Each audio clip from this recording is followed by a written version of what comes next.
Beneath the soft murmur of wind over reeds and the slow meander of two ancient rivers, the story of Mesopotamia begins. The land lies stretched between the Tigris and Euphrates, a plain both fertile and fragile, shaped by water and time. Here, in this cradle of sediment and seasonal flood, early human hands begin to press into the earth not only seeds, but something more lasting, intention, memory, and form. The Neolithic peoples of this crescent shape small settlements of mud brick, where goats shuffle in reed-fenced enclosures and barley grows in careful furrows. In the slow rhythm of gathering and planting, in the grinding of stone against grain, civilization begins to hum. Not as a shout, but as a soft and persistent whisper. The people of this early land do not yet write, but their movements carry meaning. Ditches for water, circles of dwellings, offerings placed near fire. They gather in communities like Sayonu and later in Hassuna and Samara, names now lifted from the ground like half-remembered words in a long-forgotten lullaby. Each place leaves behind a faint trail of pottery shards and hearth ash, revealing a quiet knowledge of seasons, of sowing and storing. In the Samara culture, the careful symmetry of painted bowls suggests a mind drawn to pattern, perhaps the world's first interior decorator, placing zigzags on clay and calling it beautiful. Some scholars believe these earliest farmers moved not just in search of fertile land, but also of sacred places, as if the rivers themselves whisper instructions. Others debate the permanence of these villages, unsure if they are settled homes or seasonal nests, built and abandoned like birds testing branches. Still, the clay beneath them remembers. Near the edges of marshland, bitumen oozes from the earth, sticky and black, used to seal baskets or line the hulls of boats that drift down narrow canals. These early boats, often just curved bundles of reeds tied with palm fibre, bob gently on the current, carrying fish, firewood and slow-moving ideas between one settlement and the next. One can imagine the world as seen from such a boat. Soft mist rising from river banks, kingfishers flashing like blue flickers through the dawn, and fields tilled not by machines, but by human hands guided by memory. The air smells of damp earth and smoke, and always there is the sound of water, not crashing or rushing, but slipping, winding, whispering. At Tel Es-Sarwan and other early sites, archaeologists find not only tools and bones, but small human figurines with large eyes and clasped hands. Their meaning remains elusive. Are they ancestors, deities, or simply offerings made to the unknown? Some scholars suggest they represent fertility, others a spirit of watchfulness. They stare blankly from museum glass now, as if quietly amused that no one quite agrees on their identity. Perhaps even then, in the mud and flickering firelight, their makers shrugged and said, "Well, it just seemed right." These ancient people live close to the cycles of the earth. They store grain in clay silos, bake bread on hot stones, and sweep the dust from their thresholds each morning as though inviting the sun itself to enter. The division of labour begins slowly. Some tend goats, others fashion tools, and a few, perhaps the ones with a flair for drama, paint spirals onto the sides of pottery and claim they're improving dinner. Over generations, patterns solidify. Houses cluster around courtyards. Shrines emerge as spaces of focus, often slightly raised, as if elevation itself brings one nearer to the divine. Already, hierarchy begins to press gently into the fabric of daily life, not as laws or taxes, but as subtle differences.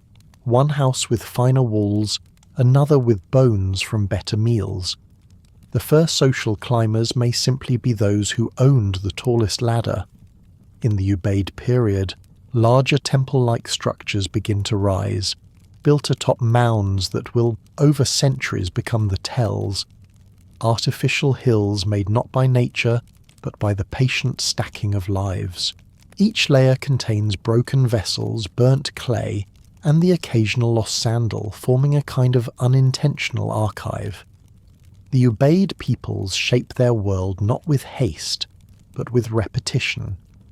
Mud brick by mud brick, they raise walls, smooth floors, dig irrigation ditches that stretch like fingers into the land. They carve small tokens, fish, loaves, cattle, perhaps as counters in earlier counting systems. Some believe these tokens prefigure writing itself, a tactile mathematics used to track flocks or trade. Others argue they are simply charms or teaching tools. Either way, a proto-bureaucracy begins to stir, like a scribe without a tablet rehearsing his strokes in air. In this period we find evidence of long-distance exchange, greenish stones from Iran, shells from the Gulf, copper from distant hills. Trade is not yet a roaring engine, but a gentle current, bringing objects and ideas through time and tide. Domesticated animals move alongside their keepers, leaving hoofprints in soft earth. Sheep offer wool, goats, milk, and oxen, perhaps the earliest overworked labourers of history, pull ploughs in rhythmic arcs across the land. It's unclear if anyone thanks them, though one imagines the occasional affectionate pat on a muddy flank. Somewhere amid these slow revolutions, someone, no name preserved, fits two stones together with unusual precision, or places reeds at just the right angle to channel a flood. These quiet geniuses never speak to us directly, but the shape of their thinking lingers in what endures: symmetry, drainage, a well-balanced roof. As the 6th millennium drifts into the 5th, the land continues to fill with people, not all at once, but like dew accumulating on grass. Settlements thicken, contacts widen, belief systems take on shared shapes. The great cities have not yet come, but the breath of them is already present, like the scent of rain before it falls. This world is built not in conquest, but in craft. In the cool of dawn, a woman kneels beside her kiln, brushing ash from a bowl's rim. A man walks a narrow footpath between fields, checking channels carved with care by his grandfather's hands. A child drops a pebble in the river and watches the rings grow wide, and somewhere, beneath it all, the soil darkens with story. From the soft tapestry of scattered settlements, something begins to lift, slow but certain. Cities, rising from the clay like sleeping giants stirred by pattern and rhythm. In the southern reaches of the land between rivers, two names emerge with clarity: Eridu and Uruk. Eridu, often called the first city, unfolds on the banks of the Euphrates like a woven mat rolled open beneath the sky. At its centre stands a temple, modest at first, then layered and rebuilt, one platform upon another, like the memory of worship solidifying into form. The temple, raised for the god Enki, is more than a place of offering. It is a spatial rhythm, a way to organize both labor and belief. Some scholars imagine priests walking barefoot over cool plaster floors at dawn, murmuring to themselves in patterns that echo the architectural lines. Others note how the design reflects cosmic principles, the central axis aligning temple with stars, the steps marking not just elevation, but ascent into sacred order. Whether divine or bureaucratic, the temple becomes the city's spine. Around it cluster the houses of potters, net makers, fishers, and those who trace the movements of barley. The air smells of silt and bitumen, of roasted grain and drying reeds. Evenings settle slowly, light lingering on the whitewashed walls as shadows gather in quiet courtyards. Somewhere, a clay whistle toots softly, perhaps the earliest known neighbourhood musician, playing to a captive audience of goats. Uruk, younger than Eridu but far more expansive, soon stretches its arms wide across the southern plains. By the 4th millennium BCE, It stands as the largest urban centre the world has yet seen, its population swelling beyond imagination, perhaps 40,000 souls or more, depending on how one defines a city in mud brick. Its growth is not loud but steady, like a river rising grain by grain. Canals flow through its districts, their banks lined with stones and the scent of wet earth. People move not just to survive but to specialise. Brewers, weavers, metalworkers, record keepers, all forming a delicate lattice of interdependence. The great temple of Inanna rises at the city's heart, a layered ziggurat adorned with colourful cones pressed into plaster, a decorative mosaic, yes, but also a subtle form of civic pride. One archaeologist, brushing dust from such a wall, once joked that even in 3000 BCE, urban planners liked a splash of colour. The joke was dry, like the wall. Uruk is more than a place of buildings. It is a system, an experiment in scaled living. The Yana precinct devoted to Inanna serves not only as temple, but as redistribution centre, a place where offerings, goods and grain are stored, accounted for and dispatched. In this way, the divine and the economic blend into one enduring structure. Some call it temple socialism. Others simply observe that it's hard to separate taxes from theology when both are paid in jars of oil. The city functions with a quiet efficiency. Workers carve seals with fine animal motifs, used to mark storage jars and packages, an early form of brand identity, though the gazelle motif lacks aggressive marketing. Seals roll over clay with satisfying precision, leaving behind spirals, lions, baskets. Some are beautiful, others are faintly comical, like a goat mid-leap, frozen forever in a business transaction. Housing in Uruk ranges from simple reed and mud dwellings to larger compounds with multiple courtyards. The wealthier neighbourhoods show signs of privacy. Walls without windows, doors turned inward, while poorer quarters cluster close, their walls leaning as if in silent conversation. Pottery, mass-produced, finds its way into every home. Beveled rim bowls so uniform they've been dubbed the disposable cups of their time. One could imagine a potter saying, "Make it quick, they'll just break it anyway," as he stamps out the 100th bowl of the day. These bowls, humble, abundant, become the archaeological breadcrumbs of the city's complexity. Trade pulses along Uruk's arteries. Goods move in and out, timber from the north, lapis lazuli from distant lands, copper, obsidian, grain. The rivers serve not as barriers, but as braided highways, winding through the plains and out into the world. Boatmen shout instructions in a dialect already thick with Sumerian syllables, while scribes, tucked under shaded eaves, mark deliveries on clay tablets still soft from the kiln. This is a city of coordination. It may lack modern infrastructure, but it contains something equally durable: rhythm, redundancy, resilience. Even conflict, when it arises, seems managed rather than explosive, absorbed into temple rituals or redirected through civic negotiation. One tablet hints at a property dispute involving donkeys, irrigation rights, and a misplaced goat. No epic battle ensues. The goat is retrieved, and life resumes. Debate persists among historians as to why these cities form so early and so fully in the south. Some argue that environmental constraints, the unpredictability of flood patterns, require centralized planning and storage. Others suggest that religious cohesion provides the glue. Still others see trade as the spark, with cities emerging where goods and ideas most often converge. Perhaps all are correct, or none. The mud holds no answers, only impressions. Footprints of children in alleyways, discarded bowls in refuse pits, ash lines from ancient hearths. Uruk's urban sprawl does not conform to modern grids.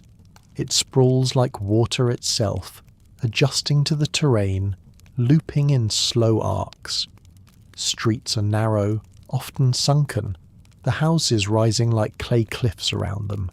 Wastewater trickles in channels, ovens glow in backyards. A stranger walking through the city might be struck not by its grandeur, but by its ordinariness. The smell of bread, the clink of tools, the murmurs of women kneading dough. It is a living city, not a monument. Its scale is not shouted but accumulated, brick by quiet brick. And always the temple watches from above. Whether devoted to Enki, Inanna, or later deities, these sacred spaces remain the centres of civic life. They are not just spiritual cores, but repositories of records, stores of food, centres of authority. Priests and priestesses, though difficult to separate from administrative officials, move through their halls like scribes of silence, cataloguing the divine and the mundane alike. Sometimes, just for ritual, they pour water from golden vessels while a boy taps a drum in the courtyard, not for music, but for order. One might say that the cities of Eridu and Uruk are not built for conquest or spectacle, but for repetition, each step practiced, each offering weighed, each wall replastered not for change, but for continuity. In their silence, they endure. As Uruk settles into its baked clay grandeur, the city's rhythm begins to ripple outward, quietly reshaping the wider world with a force not of conquest, but of contact. Between 3600 and 3000 BCE, archaeologists trace the so-called Uruk expansion, a cultural diffusion that leaves behind traces of southern Mesopotamian architecture, pottery, and administrative tools across vast distances. Small colonies or trading posts appear hundreds of kilometres from Sumer, Habuba Kabira on the Euphrates, Hasinabi in Anatolia, Godin Tepe in the Zagros foothills. These are not military outposts, nor are they exactly colonies in the modern sense. They are more like echoes, distant mirrors of Uruk's organisation, arising in response to long-distance trade, shared techniques, or perhaps mutual fascination with order. Some scholars liken these sites to embassies, others to craft enclaves, where local and southern artisans work side by side, debating over the best angle to bevel a bowl. In any case, the spread is real, and it speaks not through proclamations or armies, but through the quiet churn of clay and grain. The material signatures of Uruk civilization, beveled rim bowls, cylinder seals, tripartite temple plans, begin to appear across these distant zones. At Arslan Tepe in modern-day Turkey, a structure resembling a Mesopotamian temple suggests architectural influence. At Tel Brak, thousands of small clay tokens and seal impressions hint at bureaucracy on the move. Whether these traits travel by merchants, migrants, or married artisans remains debated, but the evidence accumulates like silt in a slow river. Some scholars argue for a deliberate effort by Uruk elites to control distant trade routes, establishing outposts in resource-rich lands. Others believe the phenomenon is more fluid, driven by local communities selectively adopting aspects of Uruk culture for their own purposes. As with many things in early history, certainty is elusive. The past resists firm answers, preferring to murmur in patterns and probabilities. Uruk's influence may owe much to its hunger. The southern alluvium, though fertile, lacks key resources. Timber, stone, and metal are scarce. These materials lie elsewhere, in the mountains and plateaus, and reaching them requires long and careful relationships. So the people of Uruk look outward.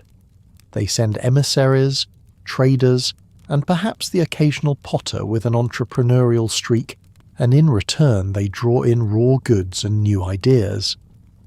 The Euphrates and Tigris become thoroughfares not just for trade but for influence. Carrying more than boats, they ferry shapes, systems, and signs. When a seal carved in the Uruk style turns up in a distant town, one wonders who carved it, who rolled it across fresh clay, and what story it marked. Perhaps it sealed a shipment of barley, perhaps it adorned an official decree, or perhaps, as one archaeologist once joked, it marked the world's first urgent delivery. The cultural logic of Uruk travels best not through authority, but through utility. The cylinder seal, for instance, a small carved object that leaves repeating patterns in clay, proves useful in countless contexts, sealing doors, jars, and documents. Its adoption spreads because it works. Likewise, the beveled rim bowl, though plain and uniform, becomes a kind of standard issue container, ideal for measuring and distributing rations. Its stackable, disposable nature leads some to call it the clay cup of the fourth millennium, though without the marketing budget. These objects, mundane as they seem, become carriers of civilization. In the spaces between temples and trade, between harvest and house, they make daily life more predictable. Still, the nature of this expansion remains mysterious. Was it driven by religious pilgrimage, trade necessity, or a slow seepage of ideology? Some suggest a centralized state policy from Uruk, coordinating logistics from a core hub.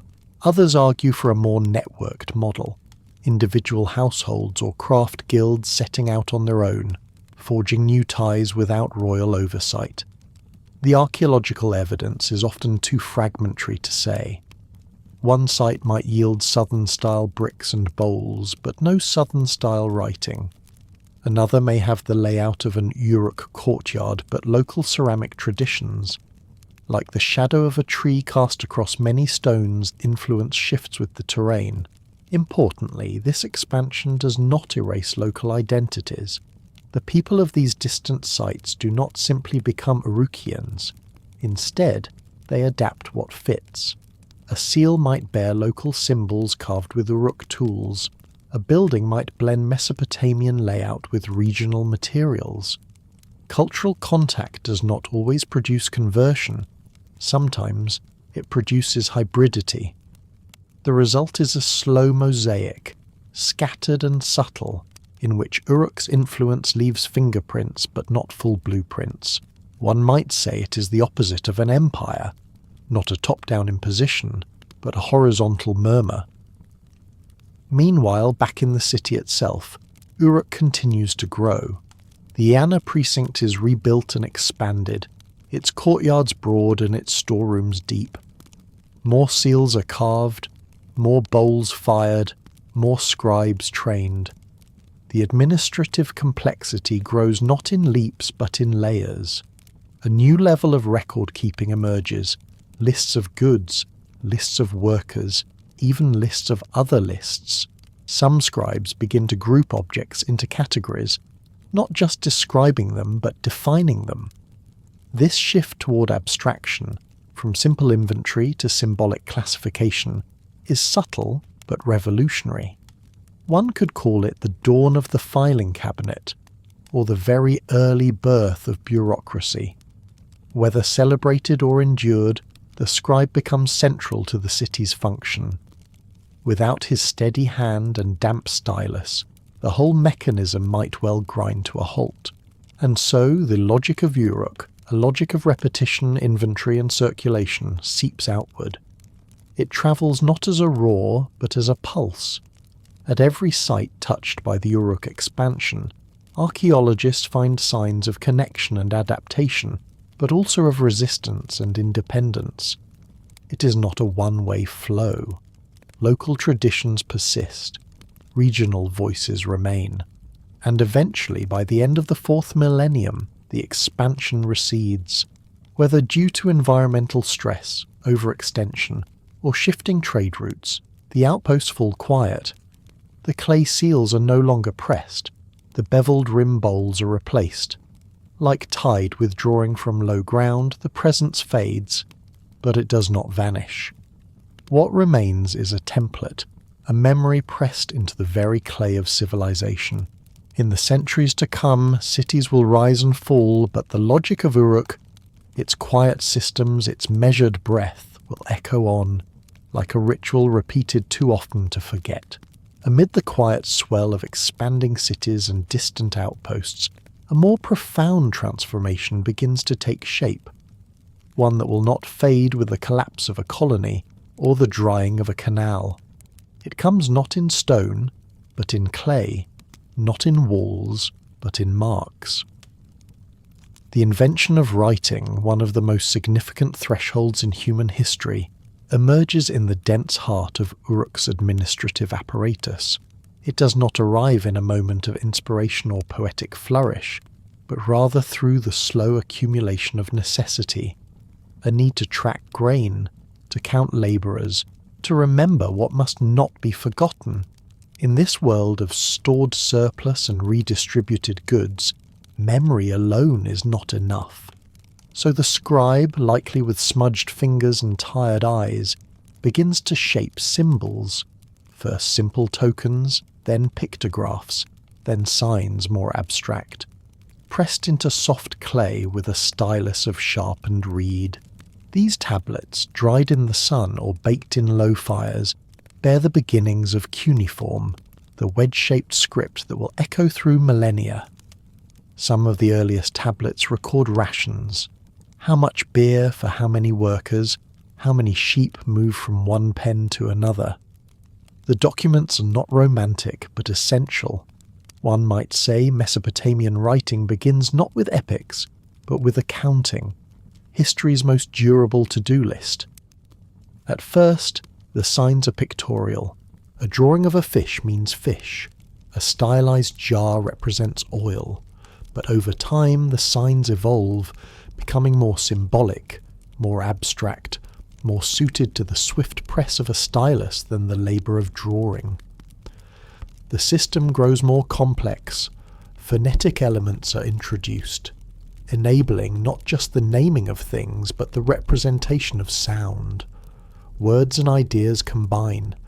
In this shift from pictograph to script, from object to sound, language finds permanence. The spoken word, once ephemeral as breath, now leaves impressions in clay that can last for ages. Scholars debate the precise sequence, whether writing developed solely in Uruk or through parallel innovations elsewhere. But the evidence leans heavily towards southern Mesopotamia as the primary cradle. Some tablets from Uruk, dated to around 3200 BCE, contain hundreds of distinct signs arranged in neat columns, each bearing the silent logic of a world increasingly defined by administration. Writing quickly becomes indispensable. Temples, palaces, and merchants all require records. Scribes, often attached to temple households, train in special schools, copying and recopying signs until muscle memory fuses with mental lexicon. A scribe might spend months practicing how to draw the sign for barley, only to discover that someone has revised its form to accommodate a newer, faster style. The clay is forgiving, but only while wet. Errors must be scraped away swiftly, lest they harden into permanent misunderstanding. Humour seeps into the scribal world in its own dry way. One tablet bears the complaint of a student scribe, lamenting the endless lines he must copy. Another lists animals not by species, but by the sounds they make, an early grammar lesson, or perhaps a joke slipped into curriculum. One might imagine a teacher smirking as a student struggles to distinguish the moo from the bray in stylus form. The tablet becomes an object of power. Unlike a spoken decree, it does not fade. Unlike a memory, it does not falter. Stored on shelves or packed into archives, clay tablets accumulate by the thousands. Some are wrapped in clay envelopes, sealed with cylinder impressions, then broken open only when needed. Mesopotamia's answer to secure mail. Others are indexed and shelved with systematic care, creating what some call the earliest libraries. These collections do not yet contain literature, but they hum with information. Trade agreements, inventories, tax records, and temple accounts. In one sense, they are spreadsheets baked into stone, yet beneath the rows and totals lies a subtle transformation. With writing, abstraction flourishes. The world no longer has to be held in memory. It can be shaped in lists, categorized, compared, and extended across time. This shift enables not only bureaucracy but reflection. With a tablet in hand, a scribe can study the past, not as recollection, but as a record. Over time, new genres emerge. Alongside inventories and receipts, there appear lexical lists, compilations of synonyms, antonyms, measurements, even types of fish or trees. These are not necessarily practical texts. They are exercises in systematization, early forms of encyclopedic thinking. Some scholars believe they reflect a deep intellectual tradition already stirring beneath the surface of administration, a desire not just to record the world, but to organize it. Others see them as scribal drills, the equivalent of writing lines in school. Either way, they reveal a mind increasingly comfortable with abstraction. The clay tablet becomes not just a tool, but a mirror, reflecting how humans perceive, classify, and shape their environment. Eventually, the cuneiform script spreads beyond Sumer. Akkadian speakers adopt and adapt it, bending its signs to suit a Semitic tongue. Over centuries, Elamites, Hittites, and Assyrians will do the same. But its origin lies in the temple offices and grain storehouses of southern Mesopotamia, where the first scribes crouch by low benches and shape wedges in silence. The stylus is their chisel, the tablet, their monument, and though their names are rarely preserved, their hands are everywhere. One can trace their thoughts in the curves of signs, in the angle of a line corrected mid-stroke, in the faint imprint of a thumbnail beside the margins. They are not poets, not yet, but they are architects of memory. Without them, no Gilgamesh, no Hammurabi, no record of rain or rise. Their gift is not story, but structure.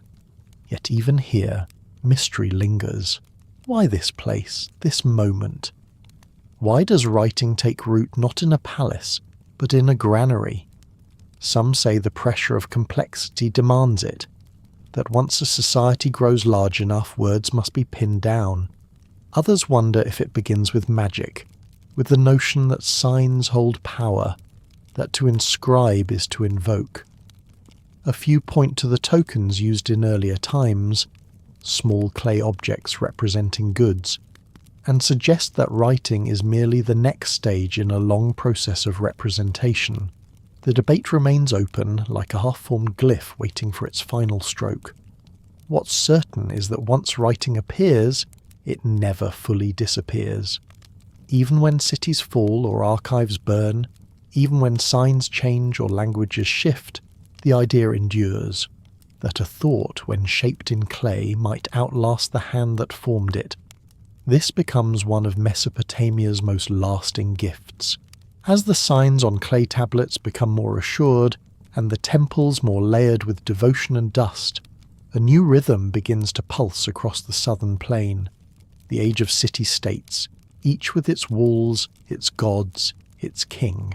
The early dynastic period, spanning from around 2900 to 2350 BCE, is not a single tale, but a tapestry of rivalries and rituals, where cities like Ur, Lagash, Umma, Kish, and Nippur rise not in sequence, but in a kind of competition, each seeking to outlast the others in splendour and record. These are not empires yet, but polities of proud independence, their identities shaped as much by local tradition as by shared language. Each city honours its patron deity with offerings, festivals, and architecture that lifts toward the heavens in measured tiers. At the heart of each lies the temple complex, and somewhere nearby, the palace, less a throne room than a coordination centre, where stewards track the distribution of grain, livestock, and labour-like priests of earthly order. The kings of this age are not merely warlords. They are intermediaries, temple patrons, and, if inscriptions are to be believed, occasionally smiters of their neighbours, though always in the name of cosmic balance. The earliest royal inscriptions etched into stone tell stories not of sweeping conquest, but of boundary disputes and canal maintenance.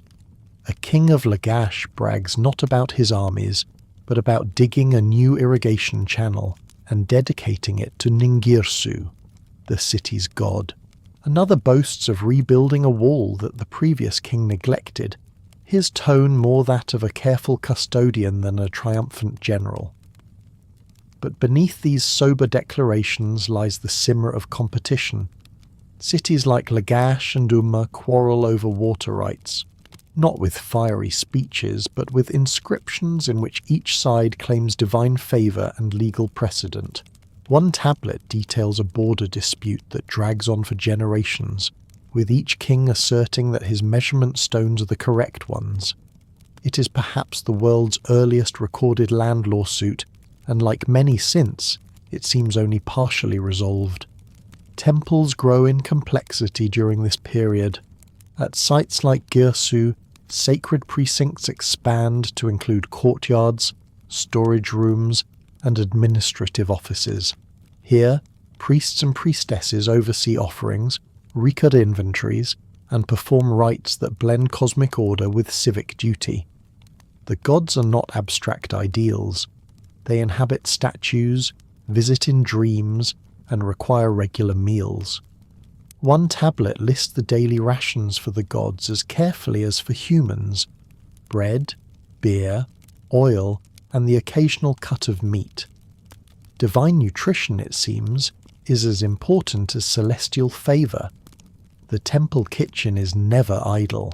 Some scholars suggest that these rituals reinforce social order, feeding not just deities but the entire system of belief and obedience. Others see them as practical economics, a way to redistribute food while cloaking it in mystery. In either case, the ovens burn and the records fill with rows of signs. A misplaced jar of barley could be both a clerical error and a theological concern. Kings begin to appear in sculpture, not grand but solid, arms clasped, eyes wide in eternal vigilance.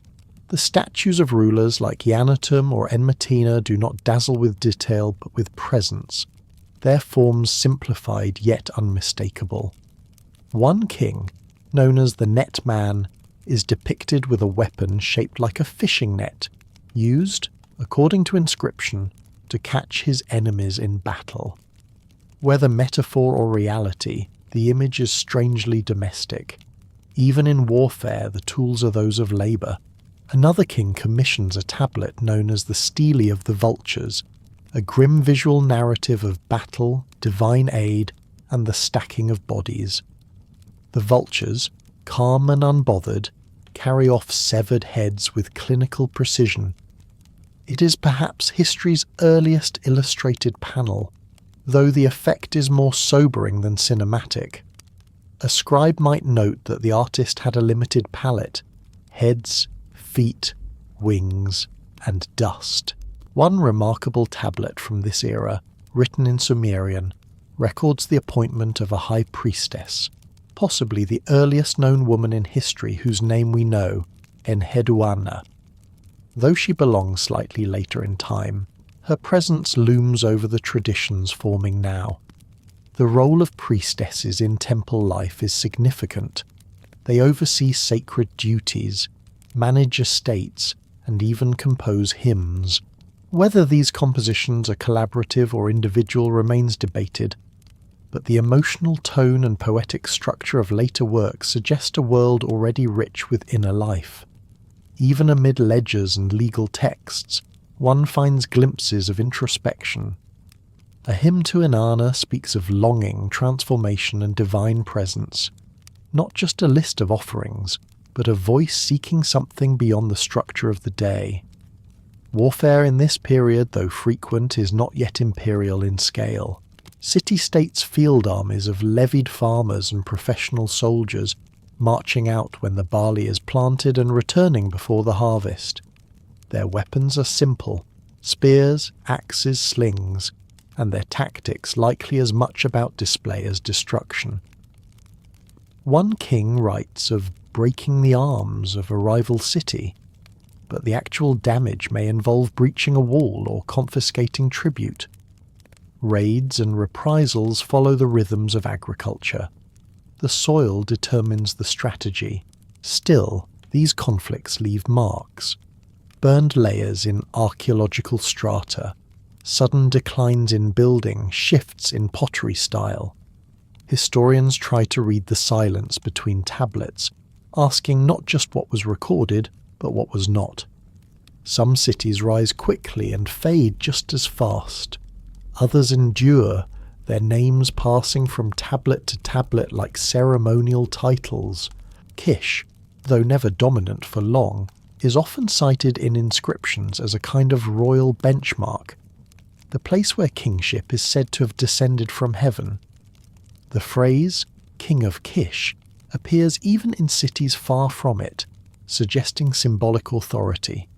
Scholars puzzle over whether Kish ever ruled its neighbours, or if it simply held mythic weight. Perhaps it is Mesopotamia's earliest brand name, powerful, portable, and vague. Throughout the early dynastic period, writing continues to evolve. Inscriptions become more detailed, more formalized. Legal documents appear, contracts for land, marriage, and labor. One contract details the leasing of an orchard, complete with clauses for damage by sheep.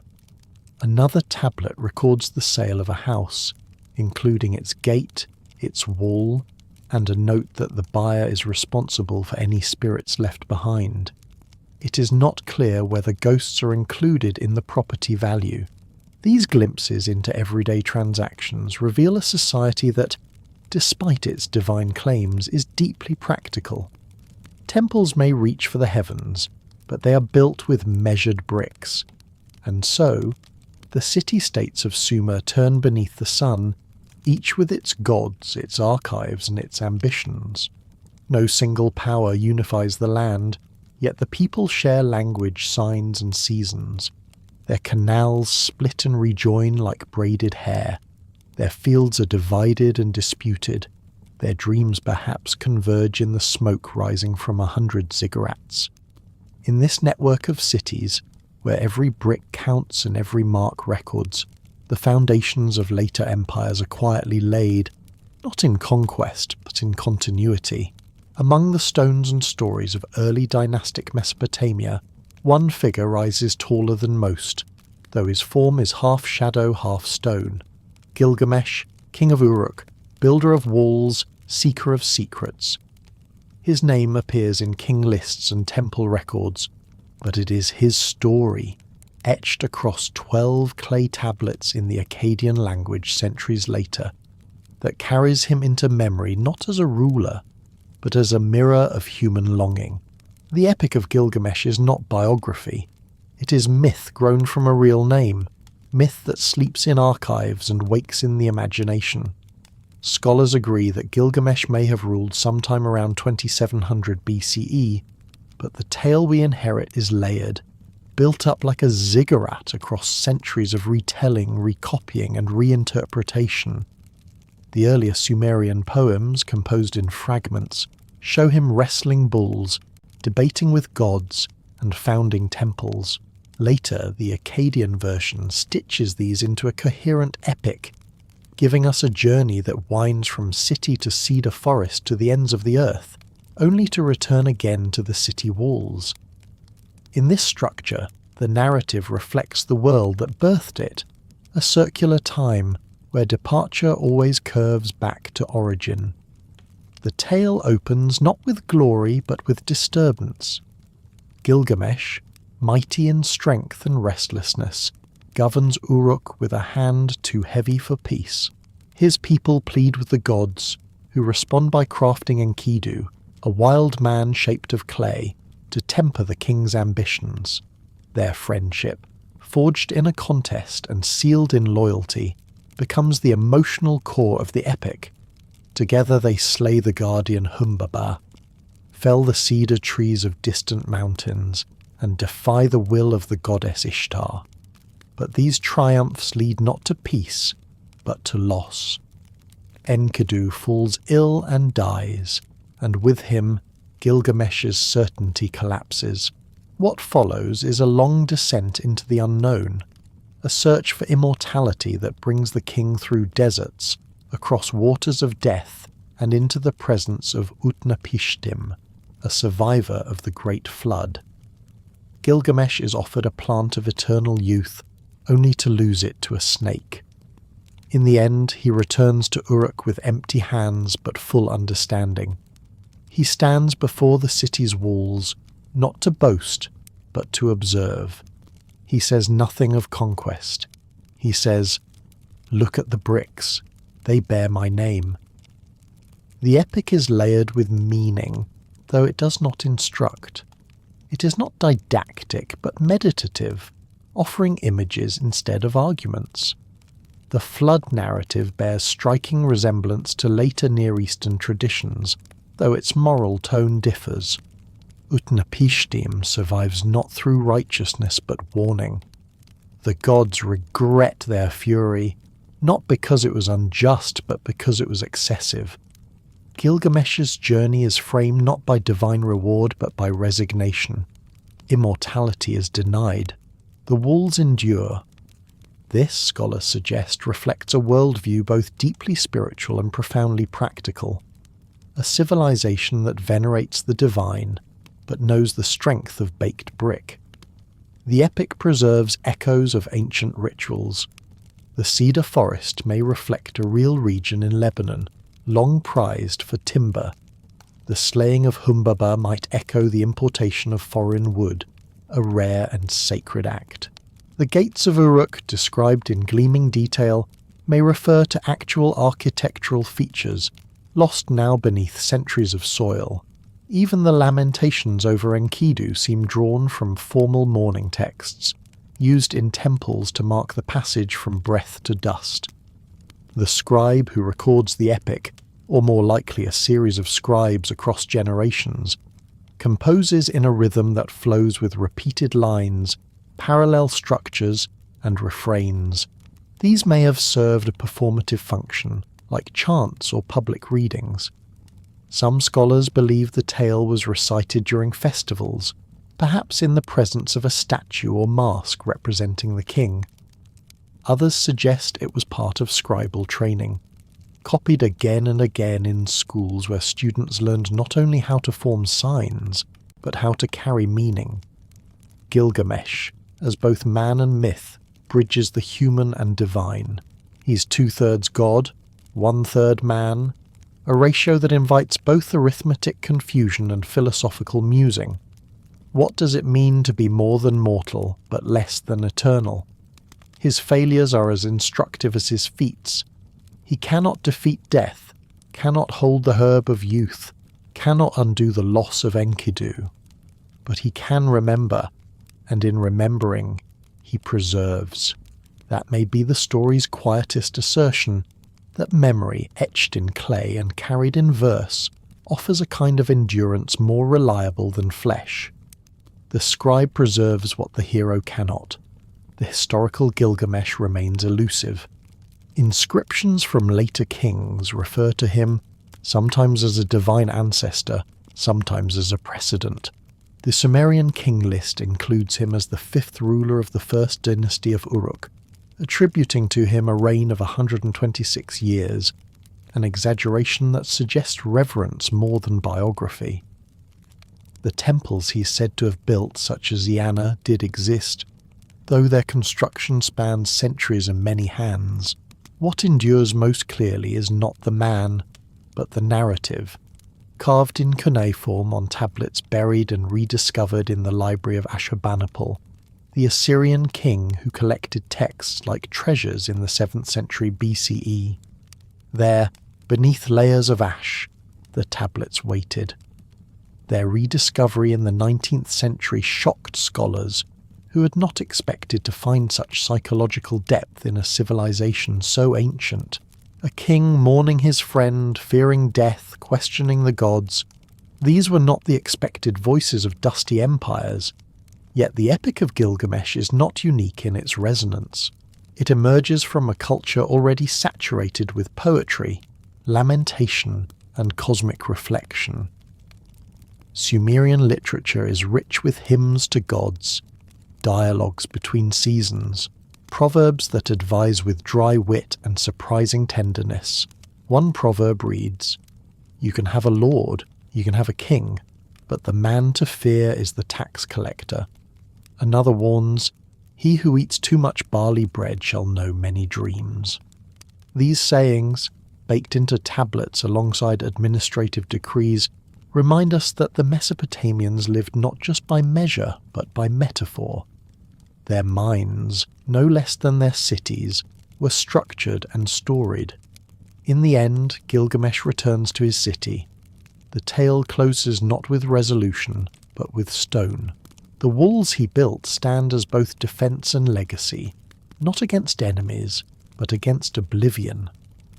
The epic's final movement draws the listener back to the beginning, completing the circle with quiet inevitability.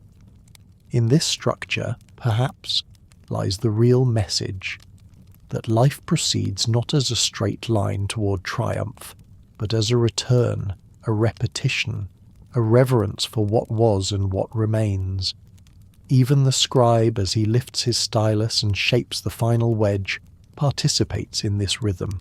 He is not telling a story, he is preserving a pattern.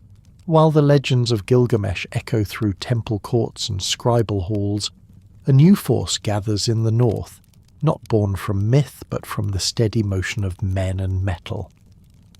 Around 2334 BCE, a man named Sargon rises from the obscurity of Kish to become the architect of Mesopotamia's first empire.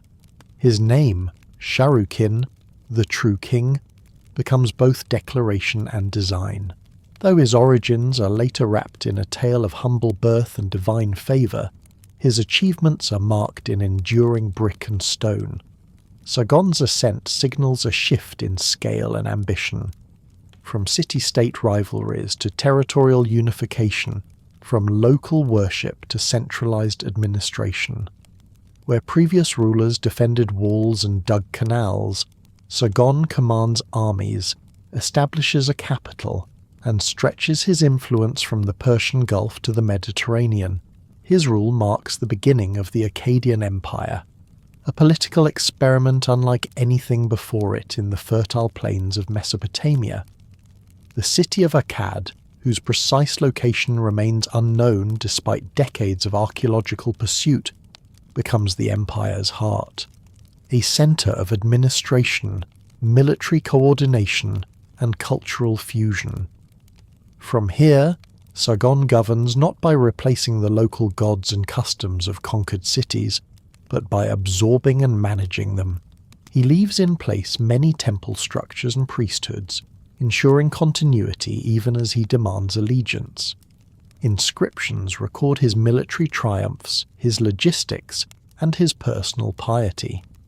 He claims to have washed his weapons in the sea, a symbolic gesture of conquest and purification, and boasts of standing unopposed from sunrise to sunset.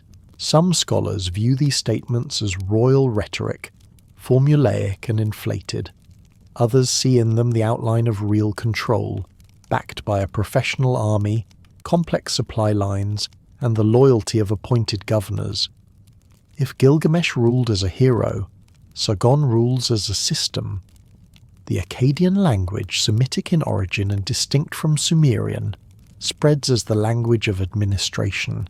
Though Sumerian continues in ritual and scholarly contexts, Akkadian becomes the voice of law, trade, and command. Tablets from this period reveal a growing bilingualism, with scribes often fluent in both languages and trained to switch between them as needed. The script remains cuneiform, but the structure shifts. New grammar, new vocabulary, new ways of shaping the world in words. This linguistic layering reflects the empire's cultural synthesis. Akkadian art draws from Sumerian motifs, but adds new elements. More emphasis on movement, on anatomical detail, on narrative scenes that wrap around carved stelae and cylinder seals. One such seal depicts the king in dynamic profile, trampling enemies beneath him while his servants fan him. A tidy summary of imperial aesthetics. Sargon's military successes are aided by innovation and infrastructure. The Akkadian army is not merely a mass of levied farmers. It includes specialized units, possibly equipped with bronze weapons and organized into formal ranks. There is evidence of standardization in equipment, and perhaps even in training, the stirrings of a professional military. Sargon appoints his trusted officials, often family members, as governors in key cities. His daughter Enheduanna becomes high priestess of the moon god Nanna at Ur, a political and religious appointment that reinforces the dynasty's legitimacy. Enheduanna, remarkable in her own right, composes hymns that blend theology with personal devotion. Her surviving works, such as her hymns to Inanna, reflect a sophisticated grasp of poetic structure and a nuanced expression of divine human tension. She's the first named author in history, a quiet monument amid louder claims of conquest. Despite Sargon's dominance, resistance simmers. The city-states of Sumer do not easily forget their independence. Rebellions arise, alliances form, and while Sargon quells them during his lifetime, the empire requires constant maintenance. His successors, Rimush, Manishtushu, and Naram-Sin, continue both his legacy and his burdens. Naram-Sin, Sargon's grandson, reaches a height of imperial ambition rarely matched in early Mesopotamian history. He declares himself a god, king of the four quarters of the world, and commissions stelae showing him towering above enemies and mountains alike. His divine kingship, unprecedented and controversial, reflects a shift in royal ideology, the ruler no longer as servant of the gods but as God incarnate. Some accept this claim, others resist. Later scribes view it with suspicion, even blame it for the empire's eventual fall. There's a soft irony in the idea that becoming too powerful might displease the very order one claims to uphold. The famous victory stele of Naram-Sin captures this tension. Carved in relief, it shows the king ascending a mountain in triumph, helmeted with horns, a symbol of divinity. His enemies lie crumpled beneath him, while his soldiers follow in neat lines.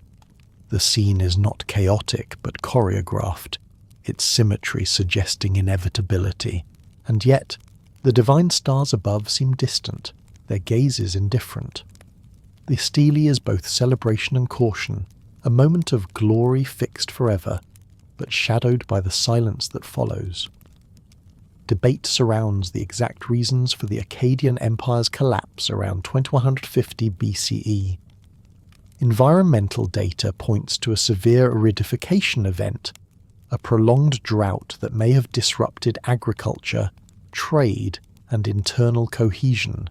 Other theories highlight administrative overreach, external invasions, or the sheer difficulty of maintaining unity across such diverse territories. The Gutians, a group from the Zagros Mountains, are often cited as the agents of the collapse. In later Sumerian texts, they are described as wild, uncultured, and disruptive, though whether this reflects actual history or Sumerian prejudice remains unclear.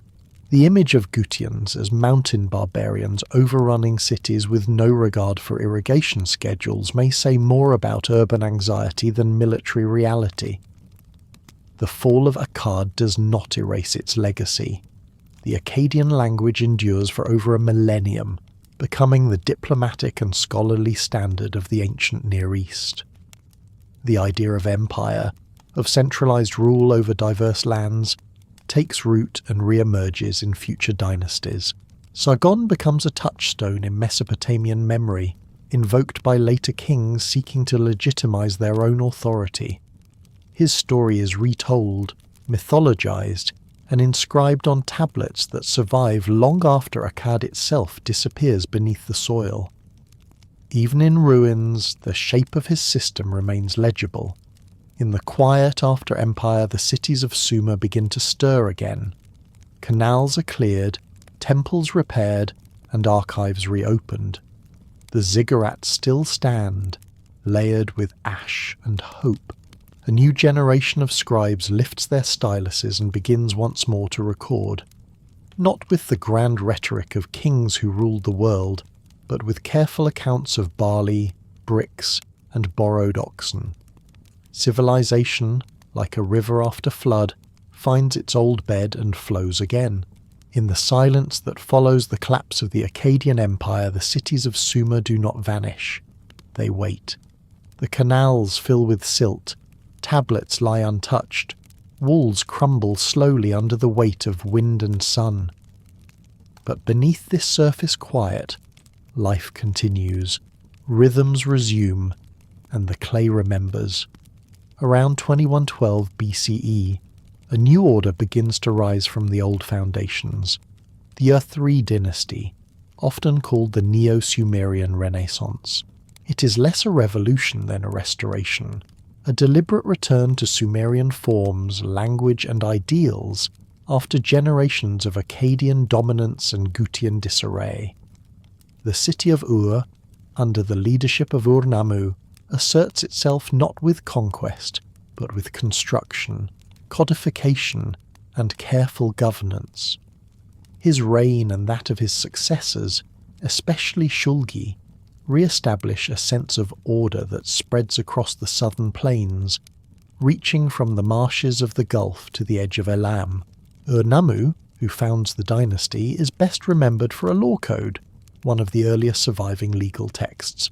Carved in Sumerian, the code addresses property rights, marriage, injury, and punishment.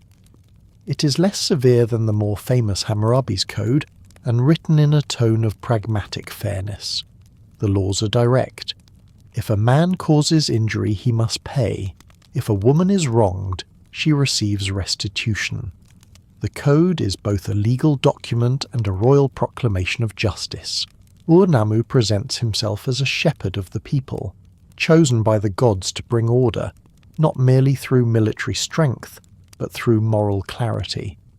Some scholars see in this code an effort to unify the diverse population under shared principles. Others note its idealized tone and wonder how much it reflected everyday enforcement. In either case, it marks a moment when law, writing, and kingship converge in deliberate harmony. His son Shulgi elevates the system to new heights.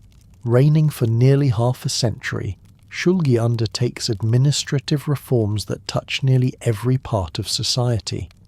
He standardizes weights and measures, reorganizes the temple economies, and institutes a network of tax collection and record keeping that would make even the most seasoned bureaucrat blink twice. His scribes produce an avalanche of tablets, receipts, lists, inventories, and correspondence, enough to fill archives across the land. At Puzurish Dagon alone, over 12,000 tablets have been uncovered, many recording the movement of livestock in and out of royal estates. One might wonder if the sheep themselves ever noticed they were part of such an elaborate accounting experiment. Shulgi's administration introduces an elaborate courier system, with messengers travelling between cities, temples, and administrative centres. A well-maintained road connects major sites, lined with way stations and supply points. One letter from a royal official requests additional donkeys for a delayed shipment, evidence not only of infrastructure, but of the timeless difficulties of logistics. Even empires are no match for a stubborn pack animal. Alongside such practical matters, Shulgi promotes learning and culture. He boasts of being a scholar, a musician, and a master of languages. Some inscriptions claim he ran from Ur to Nippur and back in a single day, an athletic feat that, if true, deserves applause and a dry pair of sandals. Others take a more sceptical view, suggesting that the king's scribe was also his publicist. The ziggurat at Ur, begun under Ur-Nammu and completed under Shulgi, stands as the architectural centerpiece of this Renaissance. Rising in tiers from the flat plain, its baked bricks are bound with bitumen, its staircases flanked by processional platforms. The temple atop the structure honours Nana, the moon god, patron of Ur. Though only the foundations survive today, their precision speaks to a vision of sacred elevation, both literal and symbolic. Priests ascend the steps carrying offerings, their sandals slapping softly against the stone. The people gather below watching, murmuring prayers, placing votive figurines in temple niches. The city becomes not just a political centre, but a spiritual axis, linking heaven and earth through alignment, ritual, and brick. Ur-3's strength lies not in expansion, but in consolidation. It absorbs surrounding regions through treaties, marriage alliances, and economic networks. Elam, in the east, alternates between cooperation and resistance. The highlands send timber and stone, the plains send grain and cloth. The state's control is not absolute. Local governors maintain a degree of autonomy, but the central administration keeps careful track of temple labour, agricultural yields and tribute. One tablet records the allocation of beer to temple workers, carefully noting the difference in rations between full labourers, apprentices, and the occasional visiting dignitary. Another outlines a dispute between shepherds over pasture land, settled with a fine of sheep. Even here one finds a hint of dry wit. The shepherd who loses the case is recorded as lacking oversight, a phrase that may have inspired muttered complaints for weeks. Religion remains deeply embedded in civic life. Each city venerates its patron deity, but the pantheon is interconnected, and temple rituals follow shared patterns. Scribes copy and preserve hymns, myths, and prayers. The Sumerian language, though no longer spoken colloquially by many, becomes the sacred tongue of ritual and record. It is maintained through education, memorization, and the quiet persistence of the scribal schools. These adubas, tablet houses, teach young scribes to write, calculate, and recite. The curriculum includes proverb collections, model contracts, and literary excerpts. One such proverb notes, "He who does not listen will carry bricks." Another warns, "The young scribe who talks too much eats his lunch in silence." Even ancient classrooms had their rules. Despite this sophistication, the Ur-3 dynasty faces growing pressure. The Amorites, a semi-nomadic people from the west, begin to appear more frequently in records. Their movement across the land complicates agricultural planning and challenges traditional boundaries. In the east, Elamite incursions grow more frequent and aggressive. The burden of maintaining order becomes heavier. The state, so finely tuned, begins to strain under its own weight. The last kings, Amasin, Shusin, and Ibisin, struggle to hold the system together. Famine strikes, trade falters, and local governors assert more independence. One letter from a royal official laments the poor condition of a city's grain stores and urges immediate attention. Another simply states, "The road is no longer safe."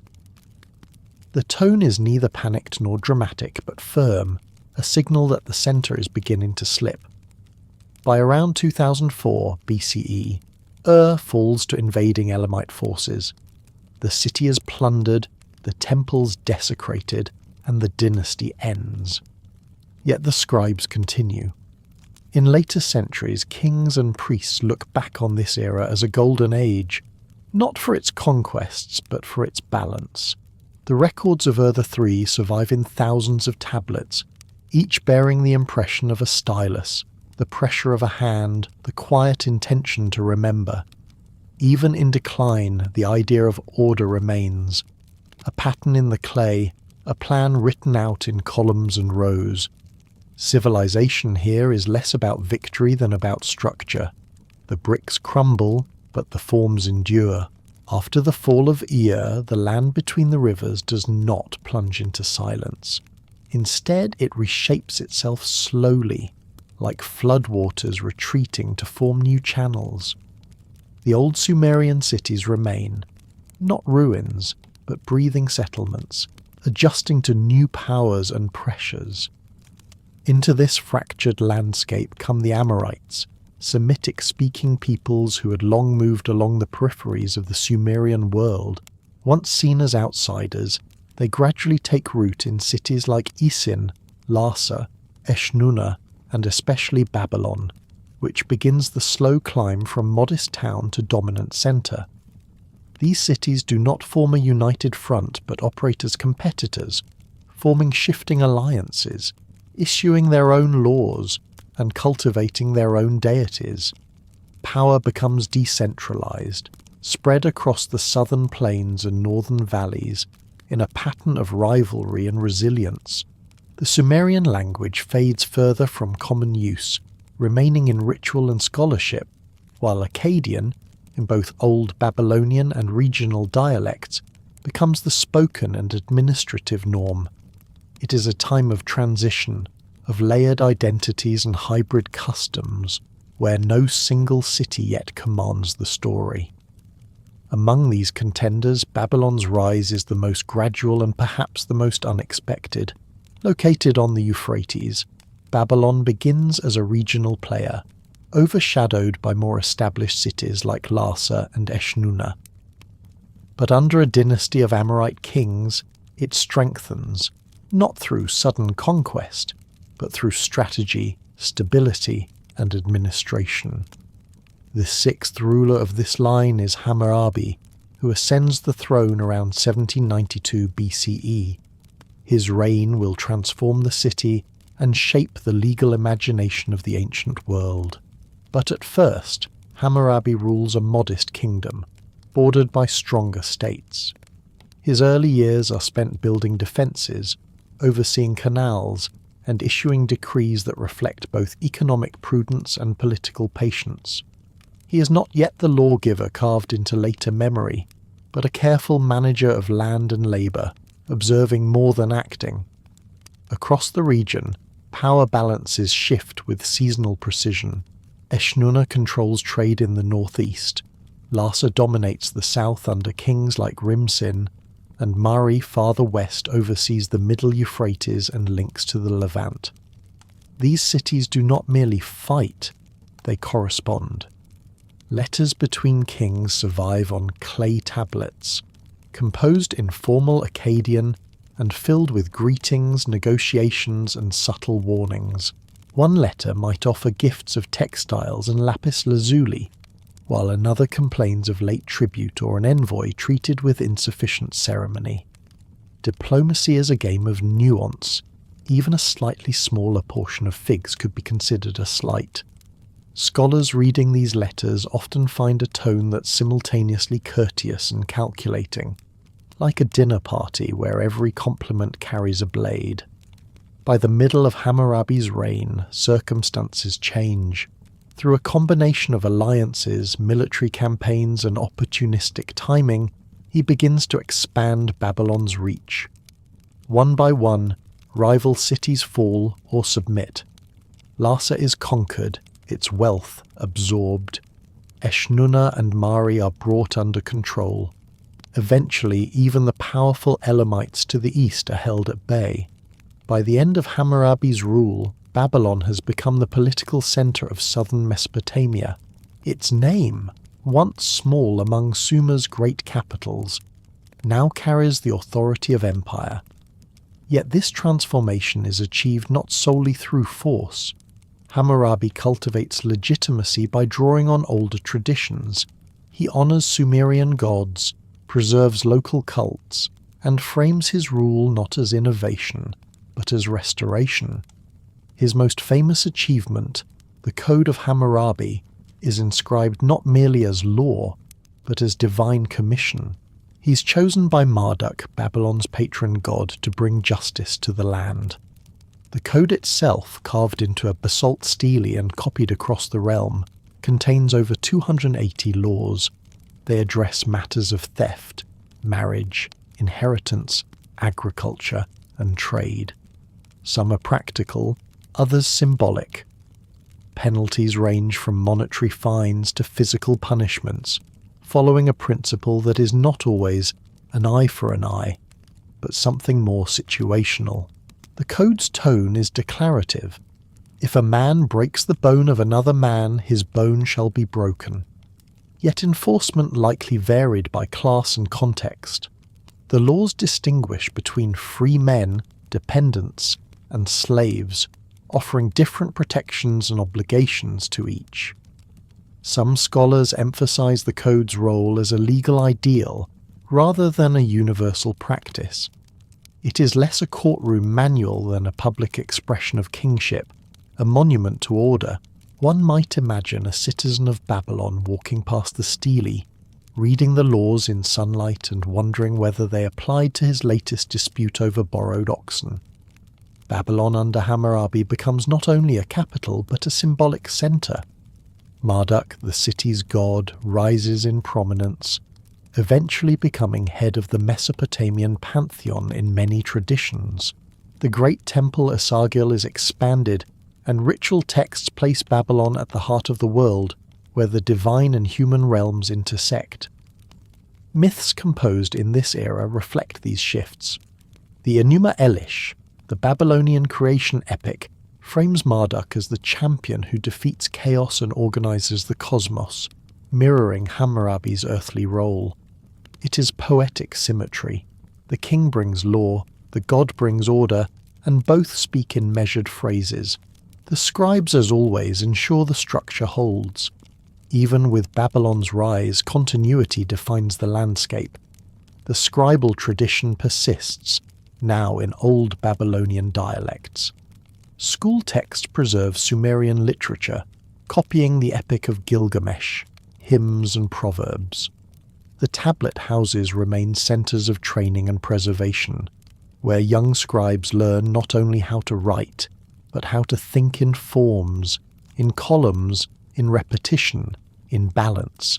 One exercise begins with the sentence, "The scribe who does not rise early will miss his barley ration."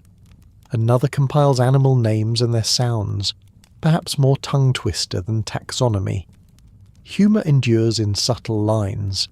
In one list, a student misspells sheep as empty, a mistake that may have earned both correction and a long sigh. Despite its power, Babylon under Hammurabi does not remain unchallenged. After his death in 1750 BCE, the empire begins to fragment. His successors struggle to maintain control, and within a few generations Babylon loses many of its conquests. Yet the idea of Babylon as city, as centre, as concept, continues to grow. Its name appears in treaties, in prayers, in dreams. Other cities rise, but few carry its weight. In later centuries, when scribes speak of law, they mention Hammurabi. When kings seek legitimacy, they compare themselves to his image. The stele of his code, rediscovered at Susa after being taken as a trophy by Elamites, survives as a black column of text and authority. The words remain legible. The law, like the bricks of the ziggurat, holds its form, and so, in the slow arc from Ur's decline to Babylon's ascent, Mesopotamia moves through rupture and revival. The cities adapt, the scribes record, and the riverbanks shift slightly each season. Power is never still. It flows like the Euphrates, sometimes wide, sometimes narrow, always finding a way forward. The legacy of Hammurabi casts a long shadow, but as Babylon weakens in the centuries following his death, the political map of Mesopotamia fractures once again. Smaller kingdoms emerge to fill the vacuum, their borders shifting like flood channels, their ambitions tethered to both memory and survival. Cities such as Mari, Eshnuna and Asher each rise and fall in turn, none able to hold sway for long. Into this mosaic steps a slow resurgence of the Assyrian city-state in the north, and, in the south, a new wave of Amorite rulers in Babylon. These centuries, from roughly 1600 to 1200 BCE, are defined less by grand empires and more by regional resilience, where diplomacy, trade, and localized administration maintain the pulse of Mesopotamian life. It is also an age of intellectual consolidation, where temples and scribal centers preserve and refine the traditions inherited from earlier dynasties, ensuring that even as borders blur, the culture remains coherent. This quiet strength, sustained through bureaucracy and belief, will once again lay the groundwork for more centralized power. Among the most enduring institutions of this era are the temple households. In cities large and small, temples serve not only as places of worship but as landlords, employers, banks, and archives. Each temple oversees land holdings, collects rent in kind, employs laborers, and distributes food to dependent populations. The gods are not imagined as distant or passive, but as active owners of property, whose needs must be met with precision. One temple record lists the daily allotments of grain, oil and incense required to appease the deity, an inventory that reads like a shopping list for the divine. Another tablet outlines the schedule of rituals and the rotation of singers, harpists and incense bearers. Nothing is improvised, all is calculated. Even the silence between songs may have its proper measure. The scribes who manage these institutions do more than record. They interpret omens, calculate lunar cycles, and maintain the harmony of ritual time. Some scholars suggest the temples operate as a kind of parallel government, coexisting with the palace, balancing sacred permanence against the volatility of kingship. In this age of regional kingdoms, Babylon re-emerges gradually under new dynasties, most notably the Kassites, who rule for over 4 centuries, a reign longer than many recall. The Kassites, originally from the Zagros region, adopt Mesopotamian customs swiftly and thoroughly. They maintain Sumerian and Akkadian scribal traditions, continue temple offerings, and preserve city cults. Their administrative language remains Akkadian, and they position themselves as caretakers of the old order rather than disruptors. One king, Kurigalzu, founds a new capital, Dur-Kurigalzu, complete with a ziggurat, palaces, and a formal layout. Inscriptions from this period often praise the gods in familiar formulas, suggesting a careful blending of Kassite identity with Babylonian continuity. Even their royal names take on traditional forms, perhaps as a kind of cultural camouflage or reverence. Some historians describe Kassite rule as a long interlude of quiet conservatism, a holding pattern in which the structures of Mesopotamian life are neither broken nor boldly reimagined. Amid this political steadiness, science and scholarship quietly flourish.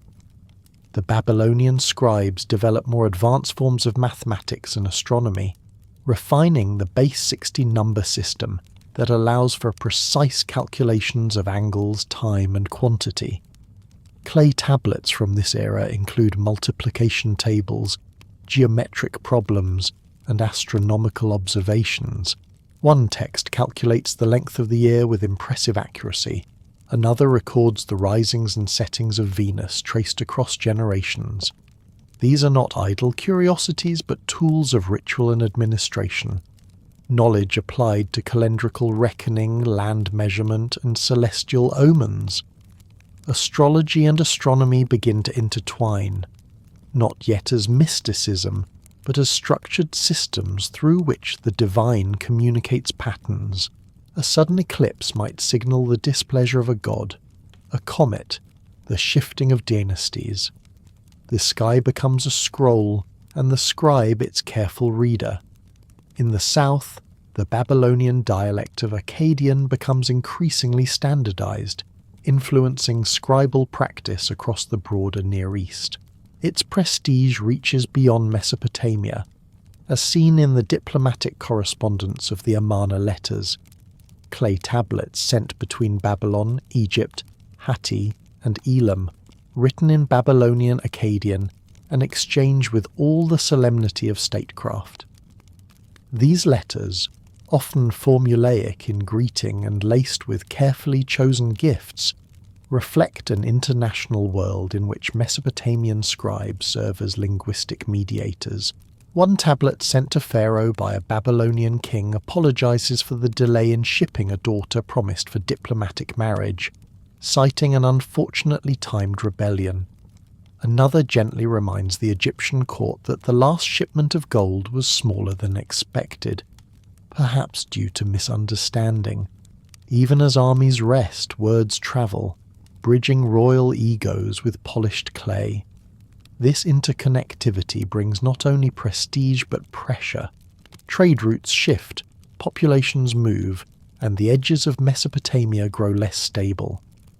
By the late second millennium, new groups appear on the horizon: the Arameans from the northwest, the Chaldeans in the south, and eventually the Elamites, whose persistent proximity continues to challenge Babylonian rule. The balance of power becomes delicate. One king's alliance becomes another's war. Temples are looted and rebuilt, governors rise and vanish, and the palace must constantly renegotiate its place among competing forces. Still, the cities persist. Their walls repaired, their ziggurats replastered, their archives filled with tablets that map not conquest, but consistency. And among these cities Babylon holds on, not always dominant, not always safe, but enduring. Its identity remains linked to Marduk, whose temple Ezegil is maintained with careful devotion. Each year, in the New Year festival, the king enters the sanctuary to grasp the hand of the god, a symbolic renewal of kingship and divine favour. The ritual is not mere theatre, it is covenant. The people gather, the priests chant, and the statue of Marduk is paraded through the city, its presence reaffirming the sacred geometry of space and power. If the ceremony falters, if the king fails to grasp the hand or the god's statue does not leave the shrine, it is read not as mishap, but as omen. The clay tablets record these moments with solemn clarity, noting what is absent as carefully as what occurs. Even silence becomes a text. Thus, through the long arc of regional dynasties and shifting alliances, the shape of Mesopotamian civilization remains intact.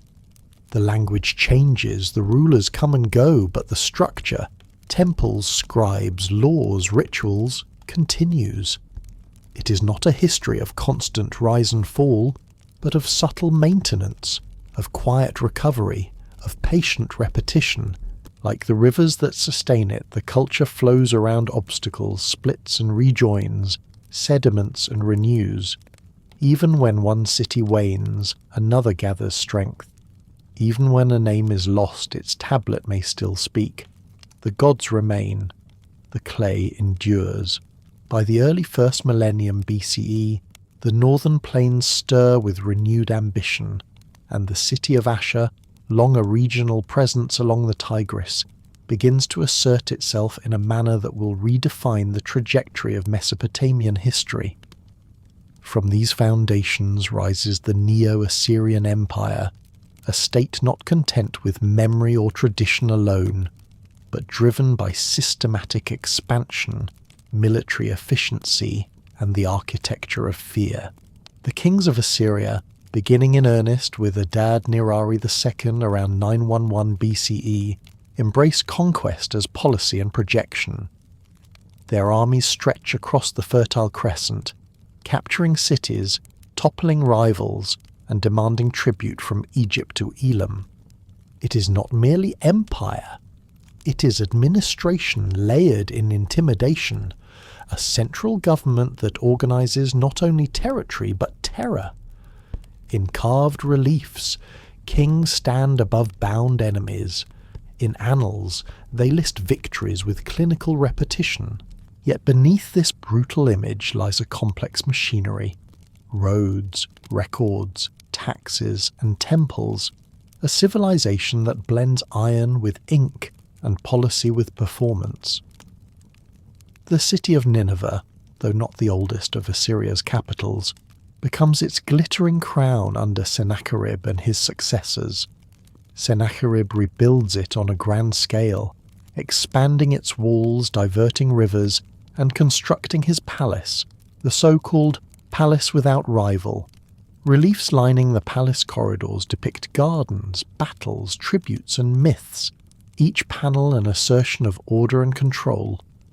The famed hanging gardens, sometimes attributed to Babylon, may in fact have been part of this engineered vision, with aqueducts and terraces creating a suspended landscape fed by lifted water.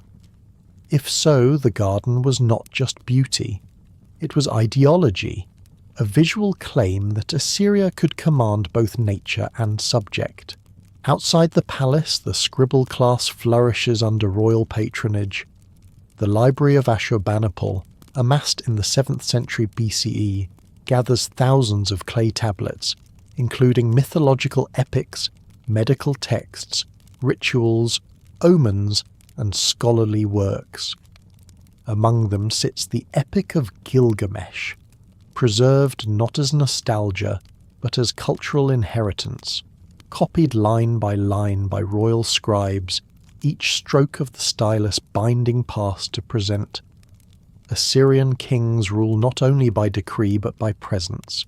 Their campaigns are seasonal and regular, each spring bringing new marches through hostile or recalcitrant lands. Provinces are carved from conquered territories, governed by appointed officials who report directly to the centre. Tribute is demanded: metals, timber, grain, livestock, and labour. And in return the empire provides roads, protection, and enforced uniformity. Cities are rebuilt, temples restored, and local gods incorporated into the Assyrian cosmology. Marduk is honoured in Babylon even as Assur remains supreme in the north. Religious tolerance, if not generosity, becomes a tool of rule. Some kings present themselves as restorers rather than conquerors, emphasizing their role in returning stolen cult statues, repairing sanctuaries, or settling displaced populations. Others leave behind messages carved into bedrock. I built this canal. I rebuilt this temple. I slaughtered those who defied me. There is little ambiguity in tone, but a great deal of variation in strategy. Yet even within this structured dominance, questions remain. Some scholars debate whether Assyrian rule was truly centralized, or if it relied on local autonomy under imperial branding. Others note inconsistencies between royal propaganda and archaeological reality. Cities said to be razed often show signs of continuity. The gap between inscription and evidence is sometimes wide. A king may claim to have destroyed a city utterly, yet pottery shards suggest the market reopened a few months later. It is the historian's quiet riddle, to read the truth beneath the exaggeration, the pattern beneath the boast. Despite the empire's scale, fragility grows. Rebellions erupt in Babylon, the perennial challenge to northern supremacy. Though Sargon II and Sennacherib both sack and suppress the southern city, its cultural gravity remains. Babylonians frame their resistance not as rebellion but as restoration, defending their god, their rights, their identity. Eventually, under Esarhaddon and Ashurbanipal, a more conciliatory policy emerges. Temples are rebuilt, Marduk is reinstated, and Babylon is again woven into the imperial fabric. Yet this compromise proves temporary. By the late 7th century, Assyria overextends. Its armies are vast but exhausted, its enemies emboldened. A coalition of Medes and Babylonians attacks, and by 612 BCE, Nineveh falls. The empire collapses not in a single blow, but in a cascading failure, its cities abandoned or absorbed, its records buried beneath layers of dust. In the wake of Assyria's fall, Babylon rises once more, this time under the Chaldean dynasty. Nebuchadnezzar II, the most famous of its kings, rules from 605 to 562 BCE and rebuilds the city into a marvel of stone and ceremony. He renovates Esagil, restores the massive ziggurat known as Etemenanki, the likely inspiration for the biblical Tower of Babel, and constructs the Ishtar Gate, glazed in deep blue and adorned with dragons and bulls. The processional way, paved with limestone and decorated with reliefs, leads through the heart of the city, a path not only for festivals but for ideology. Babylon becomes again a centre of power and culture, a city of scholars, merchants and priests, where astronomers chart the skies and scribes preserve the texts of earlier dynasties. Its walls, according to ancient accounts, stretch for miles. Its palaces gleam with imported stone. Whether all of this reflects physical reality or political imagination is unclear, but the impression is enduring. Babylon is not merely a capital, it is a symbol, a city as idea. This Neo-Babylonian period, though brief, reasserts southern Mesopotamian identity. The Chaldeans present themselves as heirs to Hammurabi, to Ur, to the eternal rights of Marduk. Their scribes continue the archival traditions, their priests follow the lunar calendars, and their architecture recalls earlier ziggurats layered in mud brick and meaning. Yet the geopolitical winds shift. To the east, a new power gathers, Persia, led by Cyrus of Anshan. In 539 BCE, Cyrus enters Babylon without a fight. The city opens its gates, the people are spared, the temples remain undisturbed. Cyrus declares himself a liberator chosen by Marduk and allows exiled peoples to return to their homes. His rule marks the end of Mesopotamian sovereignty, but not the end of its civilization. The scribes continue. The temples still burn incense. The stars are still tracked, and the gods still receive offerings measured in shekels and jars. Even under Persian rule, the rhythm of life persists, slower now, but intact. And so, the arc from Ashur to Babylon, from Nineveh's carved reliefs to the Ishtar Gate's shimmering tiles, draws to a close. But it is not a conclusion. The clay tablets remain in their libraries. The cuneiform signs are still copied by tired students in dimly lit chambers. The rivers continue their seasonal rise and fall, and the ziggurats stand as layered memories, quiet staircases to the heavens. Power shifts, but the foundations, written, baked, buried, endure. The story continues pressed into clay, waiting in the dust for someone someday to read it again. With the Persian conquest of Babylon in 539 BCE, Mesopotamia enters yet another phase in its long-layered history. Not an end, but a reconfiguration. Under Cyrus the Great and his successors in the Achaemenid Empire, the region becomes a satrapy, an administrative district governed through local elites, temple authorities, and a finely tuned bureaucracy.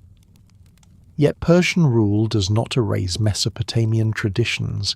Instead, it absorbs and accommodates them. Temples continue to function, scribes continue to write in cuneiform, and the rhythms of festivals, offerings, and omens remain largely unbroken. The Persians recognize that empires last not just through conquest, but through continuity. In Babylon, the great temple of Asagil is maintained. Its priests receive support from the royal treasury. Royal inscriptions praise both Ahura Mazda and Marduk, a diplomatic theology designed to bridge belief and loyalty.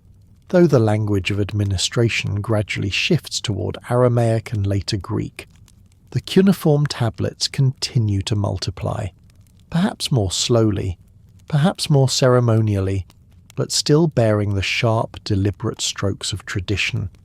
In this new imperial context, Mesopotamian science flourishes in specialized forms, especially astronomy and mathematics. Babylonian scholars at Esagil and other centers refine systems of celestial observation, compiling tables that track the motion of planets, eclipses, and lunar phases with remarkable precision. These calculations are used not just for divination, but for calendar keeping, ritual planning, and long-range prediction. The so-called astronomical diaries, a vast series of cuneiform texts, record night skies alongside earthly events, weather, grain prices, portents, and omens, suggesting a worldview in which the heavens and the market are both governed by rhythm. A comet's appearance is noted alongside the price of barley. Venus's rising is aligned with reports of distant war. Some modern scholars call this the earliest form of statistical record-keeping.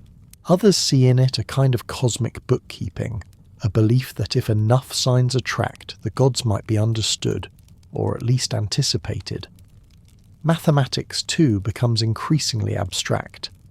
Babylonian scribes use a sexagesimal, or base 60 number system that allows them to express fractions and complex calculations with elegant simplicity. Clay tablets contain problems involving geometric figures, compound interest, and algebraic reasoning. One exercise asks the student to find the length and width of a rectangle given its area and perimeter, a task that still appears in modern classrooms. Another explores sequences and exponents. The format is often practical: a problem, a process, a solution, inscribed with patient precision. Humour appears only between the lines. A miscopied number here, a teacher's correction there. Yet beneath the formality lies ingenuity. These scribes are not solving puzzles for sport, but for harvest, for building, for astronomy. One might say they are shaping numbers the way their ancestors shaped clay, carefully, persistently, with an eye toward permanence. While the language of cuneiform endures among the scholarly and priestly elite, it begins to decline in daily use. Aramaic, more adaptable and suited to parchment and papyrus, becomes the lingua franca of the empire. Greek too enters the region with the campaigns of Alexander the Great, whose arrival in Babylon in 331 BCE is recorded not in battle scars but in festival preparations. The city welcomes him as a liberator, and he in turn honours its gods and temples. He orders repairs to Esagil, consults local priests, and reportedly plans to make Babylon the capital of his eastern realm. His death there, sudden and mysterious, marks one of history's great turning points, not because of how he died, but because of where. Babylon once again becomes the hinge of empires. Yet in the decades that follow, under Seleucid and then Parthian rule, the city begins to fade. Its temples fall silent, its archives grow cold, and the scribes who once filled rooms with tablets grow fewer. The last known cuneiform tablet is dated to around the 1st century CE, a final impression in a script that had endured for over 3,000 years. Even as the script disappears, the spirit of Mesopotamian knowledge continues. Greek scholars in the Hellenistic world absorb fragments of Babylonian astronomy and mathematics, often without full recognition of their source. The concept of a 360-degree circle, the division of hours and minutes into base 60 units, and the naming of constellations all trace their roots to the ziggurat's shadow. The scribes may be gone, but their calculations live on, in clocks, in calendars, in the angles of stars. One could argue that every time someone checks the time or charts a planet's path, they are unknowingly echoing a Mesopotamian mind, shaped by sky and tablet. The ruins of Mesopotamia sleep beneath layers of wind-blown soil for centuries, their libraries unvisited, their inscriptions unread. villagers build homes atop ancient tells, unaware that beneath their feet lie cities of kings and lists of oxen. Travellers pass by mounds that were once temples. The rivers still flow, sometimes shifting course, sometimes flooding their banks. But the scribes are gone and the styluses are still. In the 19th century, archaeologists from Europe begin to excavate these sites, driven by curiosity, ambition, and the promise of buried civilizations. At sites like Nineveh, and Babylon, they unearth clay tablets by the thousands. Some are carefully catalogued, others are scattered, sold, or forgotten. In museums and storerooms, the process of decipherment begins. Scholars piece together the wedge-shaped signs, unlocking languages unseen for 2 millennia. When the Epic of Gilgamesh is finally read again in full, its voice returns not as legend but as literature, a whisper from a king who once sought immortality and found, instead, remembrance. Even today, the interpretation of Mesopotamian texts is ongoing. Every new tablet shifts the narrative slightly, adds a detail, corrects a name. Some offer dramatic revelations, others merely note how many ducks were delivered to a temple in a given week.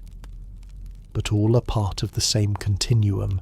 Each line, each wedge, is a mark of attention, of someone, somewhere, trying to preserve a moment. And in that act of preservation lies the civilization's real legacy. Not the conquests or the walls, not the laws or the gods, but the habit of recording, the belief that life is worth inscribing, that the weight of a life, of a year, of a question, can be pressed into clay and set to dry. So as the empires fade and the scripts go silent, what remains is not a single name or building, but a method, a worldview shaped by observation, measure, and ritual. Mesopotamian civilization does not vanish. It dissolves into what follows, into the hands of Greek mathematicians, Roman architects, Islamic astronomers, and modern archaeologists, into the ticking of clocks, the curve of constellations, the quiet rows of libraries. The rivers still run, the stars still rise, and somewhere, deep in the dust of old tells, the tablets still wait, dry, cracked, unread, but still here. In the centuries following the final decline of Babylon's native dynasties, Mesopotamia becomes a land ruled by others, Persians, Greeks, Parthians, Romans, each new power layering its own administration, language, and customs atop the deep roots of the land. Yet even as cuneiform tablets are replaced by scrolls, and temple economies give way to tax registers in new tongues, the memory of Mesopotamia remains embedded in its spaces, its rhythms, its very soil. The ziggurats, though weathered, still mark the landscape as silent monuments to vanished theologies. Farmers plough fields that once fed empires, unaware that beneath the furrows lie tablets detailing the same harvests centuries before. In some towns, old rituals continue in altered form. Festivals now reworded, temples repurposed or rebuilt, gods replaced by saints. But the processional path still followed, the steps still swept clean each year. This is not continuity in law, but in life. Mesopotamia lingers not through institutions, but through patterns, irrigation, record-keeping, reverence for the measured passage of time. By the time the Roman Empire glances eastward toward the ruins of Babylon, what was once the beating heart of civilization has become peripheral, though never empty. Greek-speaking scholars still visit the region in search of knowledge, noting the strange remnants of earlier cosmologies. Some describe massive bricks inscribed with unreadable signs. Others refer to the stars and sciences of Chaldean wisdom, a name increasingly detached from ethnicity and tied instead to astronomical expertise. To be a Chaldean becomes less a matter of ancestry than of scholarly tradition. Babylonian astronomers, now writing in Greek or Aramaic, continue to track the movements of celestial bodies, compiling tables and ephemerides that feed into the mathematical systems of Hellenistic Alexandria and, later, Islamic Baghdad. In this way, even as empires crumble and temples turn to dust, the sky preserves its scribes. Every calculation of Venus's arc or Saturn's delay carries an echo of clay and stylus. Meanwhile, cuneiform writing, once the signature of Mesopotamian thought, becomes increasingly rare. By the 1st century CE, its use is largely ceremonial, confined to a few temples and scholarly enclaves.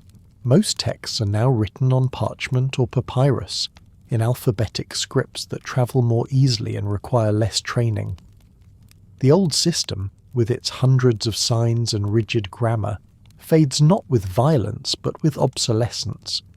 A few scribes attempt to preserve it, composing new tablets in the ancient style, but the audience grows small.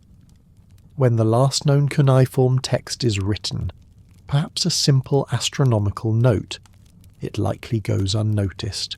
There is no farewell, no ceremony, no final line to mark the end of an era. The stylus simply stops. The land itself, however, continues to speak. Travellers through Mesopotamia in the early medieval period report strange mounds rising from the plains, tells that conceal the remains of cities like Uruk, Nippur, and Nineveh. Local stories attribute them to giants, demons, or ancient kings whose pride brought divine punishment. These ruins become sources of mystery and wonder. Some are used as quarries, their bricks recycled into newer buildings. Others are left undisturbed, too massive or too sacred to touch. The knowledge of what lies beneath is lost, but the sense of buried greatness remains. In a region so defined by sediment, literal and cultural, the past never disappears, it merely thickens. During the Islamic Golden Age, scholars based in Baghdad, Basra, and other cities built atop ancient sites begin to engage with Mesopotamia's legacy, often indirectly. They inherit and expand on Greek translations of Babylonian astronomy, developing sophisticated models of planetary motion and trigonometry. Some texts preserve faint references to earlier Chaldean methods, though the names and attributions are often garbled. A few thinkers speculate about the origins of civilization, wondering who first measured time, divided the circle, or recorded the heavens. The answers remain speculative, yet the foundation they stand on is real. The mathematical procedures used by medieval scholars in their observatories and libraries trace directly to the numerical tablets buried beneath their feet. Without knowing the source, they extend its logic. It is not until the 19th century that Mesopotamia's voice begins to be heard again in its own words.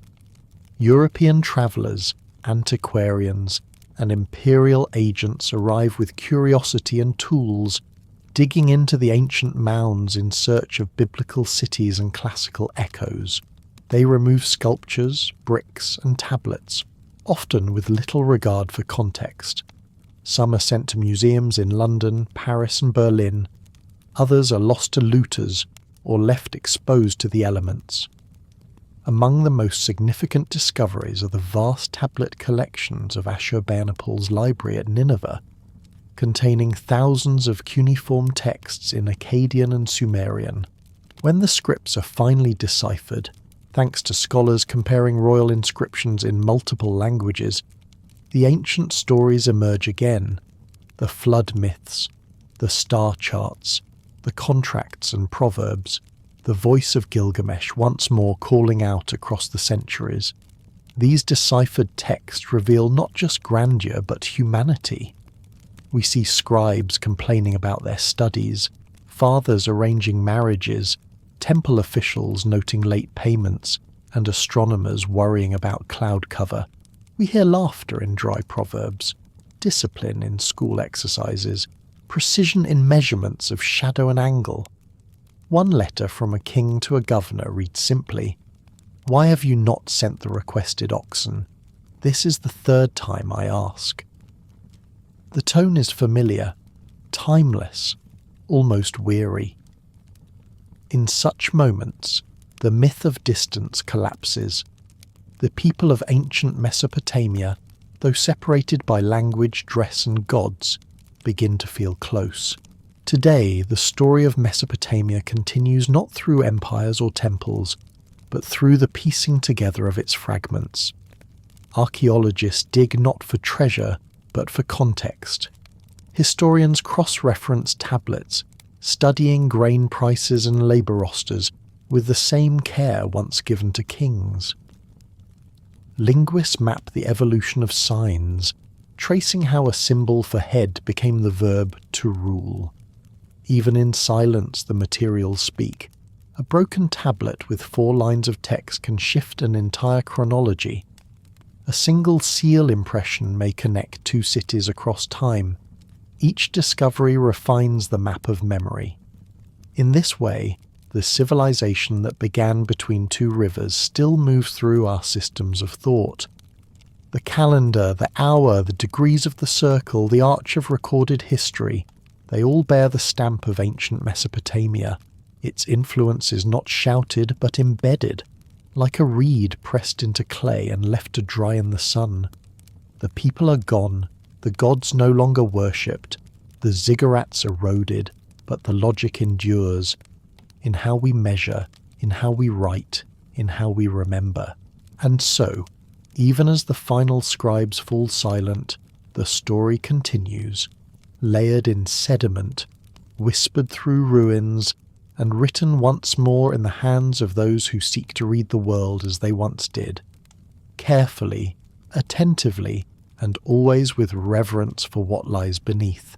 In the long dusk after empire, Mesopotamia settles into a slower rhythm, one shaped less by conquest and more by memory.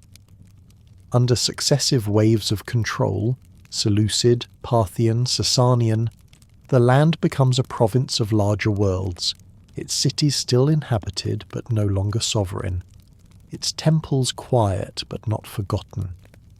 The great urban centres of antiquity, Ur, Uruk, Nippur and Babylon, gradually diminish, their shrines deserted, their ziggurats crumbling into layered hills. Some become pilgrimage sites, others are repurposed or quarried, and many simply sink into silence, their bricks swallowed by centuries of wind and flood. And yet, the legacy of these places does not disappear. It lingers in layout and language, in the survival of certain rites, and in the continued reverence for the land's ancient aura. Even as religions shift and dynasties fall, there remains a sense, sometimes spoken, often only felt, that these are old places, older than the present, older even than recollection. The site of Babylon, once the ceremonial heart of a vast region, becomes a symbolic rather than functional space. During the Parthian and early Sasanian periods, travellers still pass through its ruins, noting the scale of its walls and the fragments of its glory. In some accounts, shepherds lead flocks among the broken towers, and pilgrims collect bricks stamped with ancient inscriptions, unaware of their content but drawn to their weight. Over time, the city ceases to be lived in, but it is never entirely lost. The rivers shift, trade routes change, but the name of Babylon remains, a shorthand for grandeur, pride, and mystery in the literature of many cultures. In biblical texts, it becomes a metaphor for exile and decadence. In Islamic and medieval thought, a place of confusion and hidden knowledge. And in each of these layers, something of its original self persists. A city built not just of stone, but of symbol. Elsewhere in the land between the rivers, new centres emerge.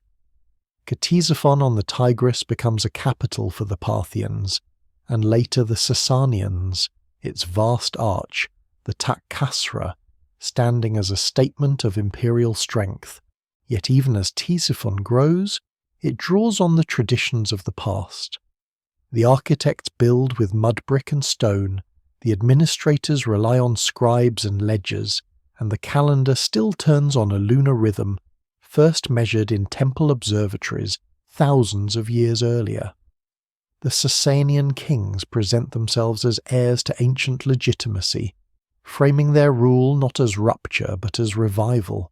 In their coinage, their inscriptions and their court rituals, they echo the formats of earlier Mesopotamian powers. Fire temples rise where ziggurats once stood, and priestly classes maintain their own archives of law and lore.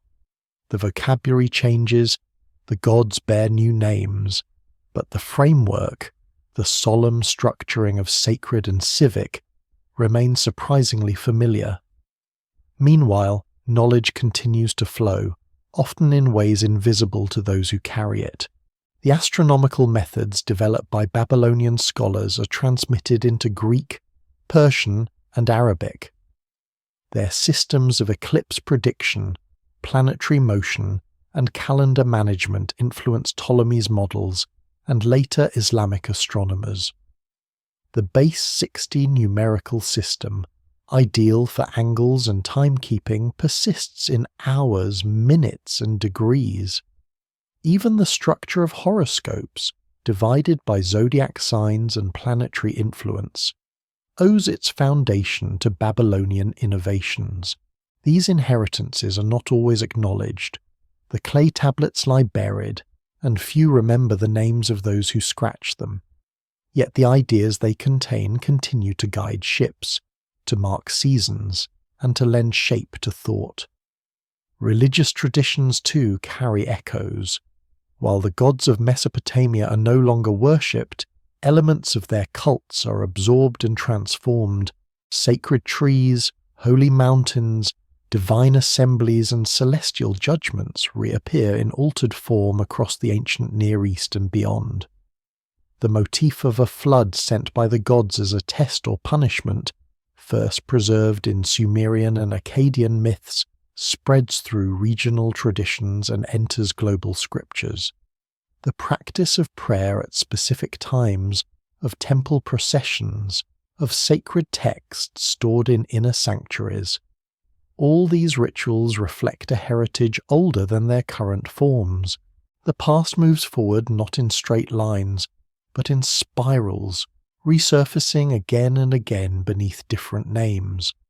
By the early Islamic period, Mesopotamia becomes a province of new innovation. The founding of Baghdad in the 8th century CE marks a renaissance of intellectual life along the Tigris, with libraries, observatories, and translation centres drawing on the knowledge of many civilizations. In the House of Wisdom, scholars study and refine astronomical data that can be traced back to Babylon. They debate geometry, measure shadows, and calculate orbits using methods that began with a scribe and a stylus in a dark temple room centuries before. This is not a conscious inheritance. No one at these desks claims lineage from the scribes of, but the continuity is real, woven through algorithms and observations, through methods so effective they need no origin myth. Even as the material remnants of Mesopotamian civilization fade, the land remains a text. The marshes of the south still follow the old irrigation lines. The outlines of ziggurats mark the horizon like the bones of giants. The ancient canals, long silted over, are repurposed by later farmers whose ancestors never knew they were walking on engineered floodplains. A village well, dug beside a tell, may draw from a reservoir planned by kings whose names no longer echo. The past is not gone, it is sedimented. To live in Mesopotamia is, in a sense, to inhabit archaeology. In modern times, efforts to uncover this layered history intensify. Excavations at sites like Uruk, Nippur, and Nineveh reveal not just temples and palaces, but administrative quarters, schoolrooms, kitchens, and trash pits. The ordinary and extraordinary lie side by side. king lists beside laundry receipts, prayers alongside calculations, hymns written on the backs of old legal tablets. Each find refines the picture, complicates the narrative, and confirms the depth of what once was. Thousands of tablets remain untranslated, their messages still locked in wedges and lines. They speak not only of the famous but of those who lived quietly: bakers, teachers, herdsmen, wives, scribes. A civilization remembered not only by its monuments but by its memos. Thus, as the last dynasties give way to dust, what remains is not simply ruins or texts, but a mode of thinking, deliberate, measured, and grounded in observation. The Mesopotamians did not seek to freeze time but to record it, to reckon with the cycles of sun and flood, of rule and ruin. They built their temples to align with stars, not because stars ruled them, but because stars endured. And in that endurance, they found meaning. Their story is not about a golden age lost, but about a long, deliberate effort to understand the world and to preserve that understanding in the most durable form they could find. Clay hardened in fire, then set aside, waiting. As the last tablets are tucked into silent shelves and the final ziggurats crumble into mounds of dust and reed, the story of ancient Mesopotamia no longer lives in royal names or monumental walls, but in quieter things. It lingers in the shapes of fields that still follow Sumerian boundaries, in measurements passed from clay tablets to modern land surveys, in the structure of law codes that echo Hammurabi's conditional logic. The empires are long gone, but the frameworks they built continue to ripple outward. Even the calendar, with its lunar months and ritual festivals aligned to celestial events, finds descendants in religious observances and agricultural customs across the broader Near East.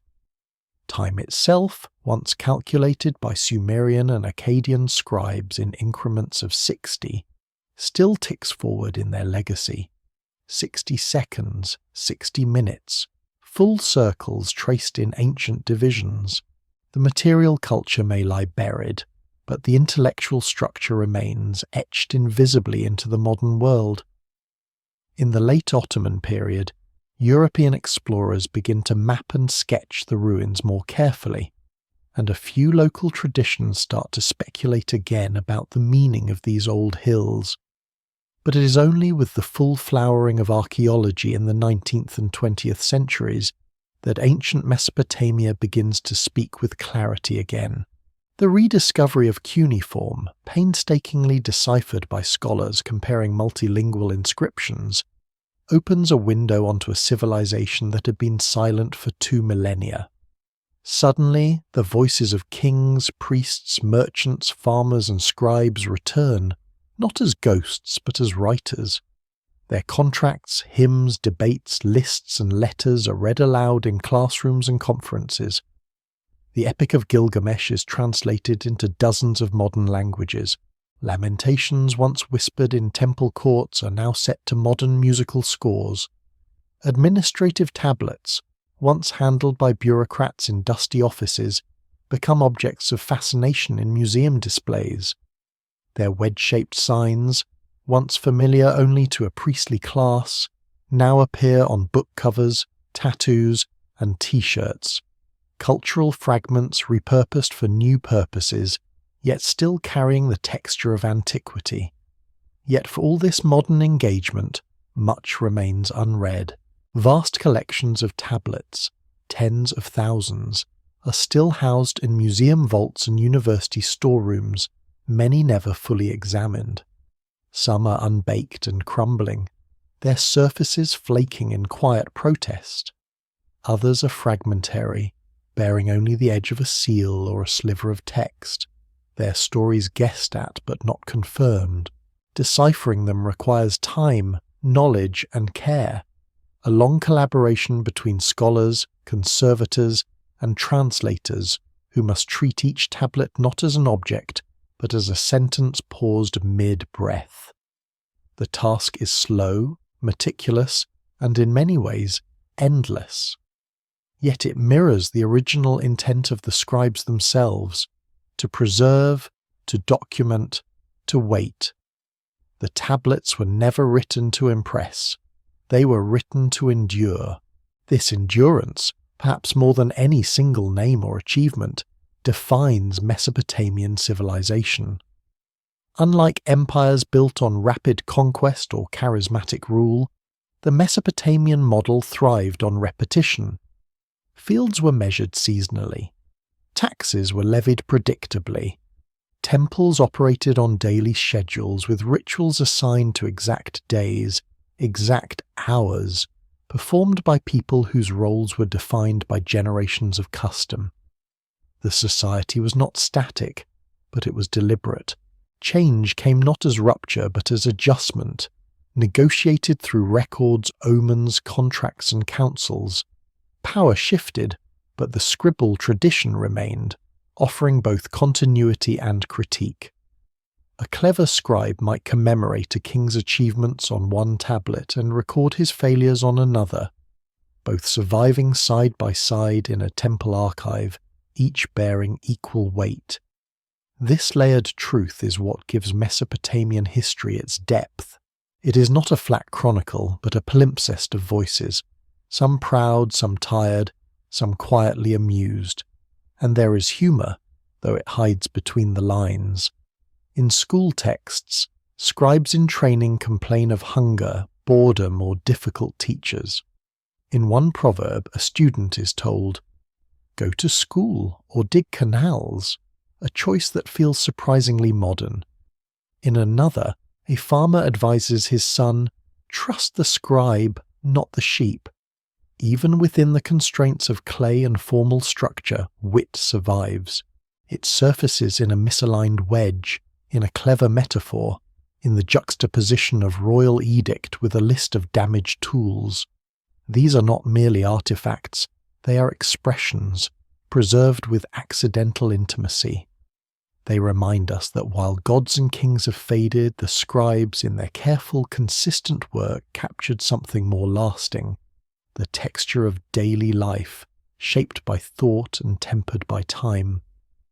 Mesopotamia's final chapters are not defined by collapse but by absorption.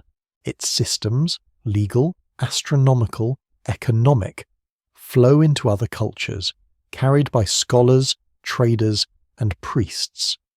The Persians borrow its models for administration. The Greeks build on its astronomy. The Arabs inherit its mathematics and geography. Each takes something, reshapes it, and passes it on. The region itself remains layered with this inheritance. Cities are built atop cities. Modern towns rise beside tells. Families live within sight of temples their ancestors may have served. Though the gods have changed and the language has shifted, memory here is stratified. Even those who forget still live among the traces. In the present day, efforts to preserve and study Mesopotamian heritage face both promise and peril.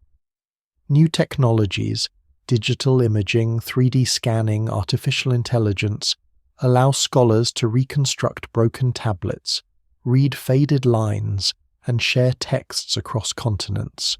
At the same time, war, looting, and neglect threaten the very sites and collections that hold this knowledge. Some tablets are destroyed before they are even read.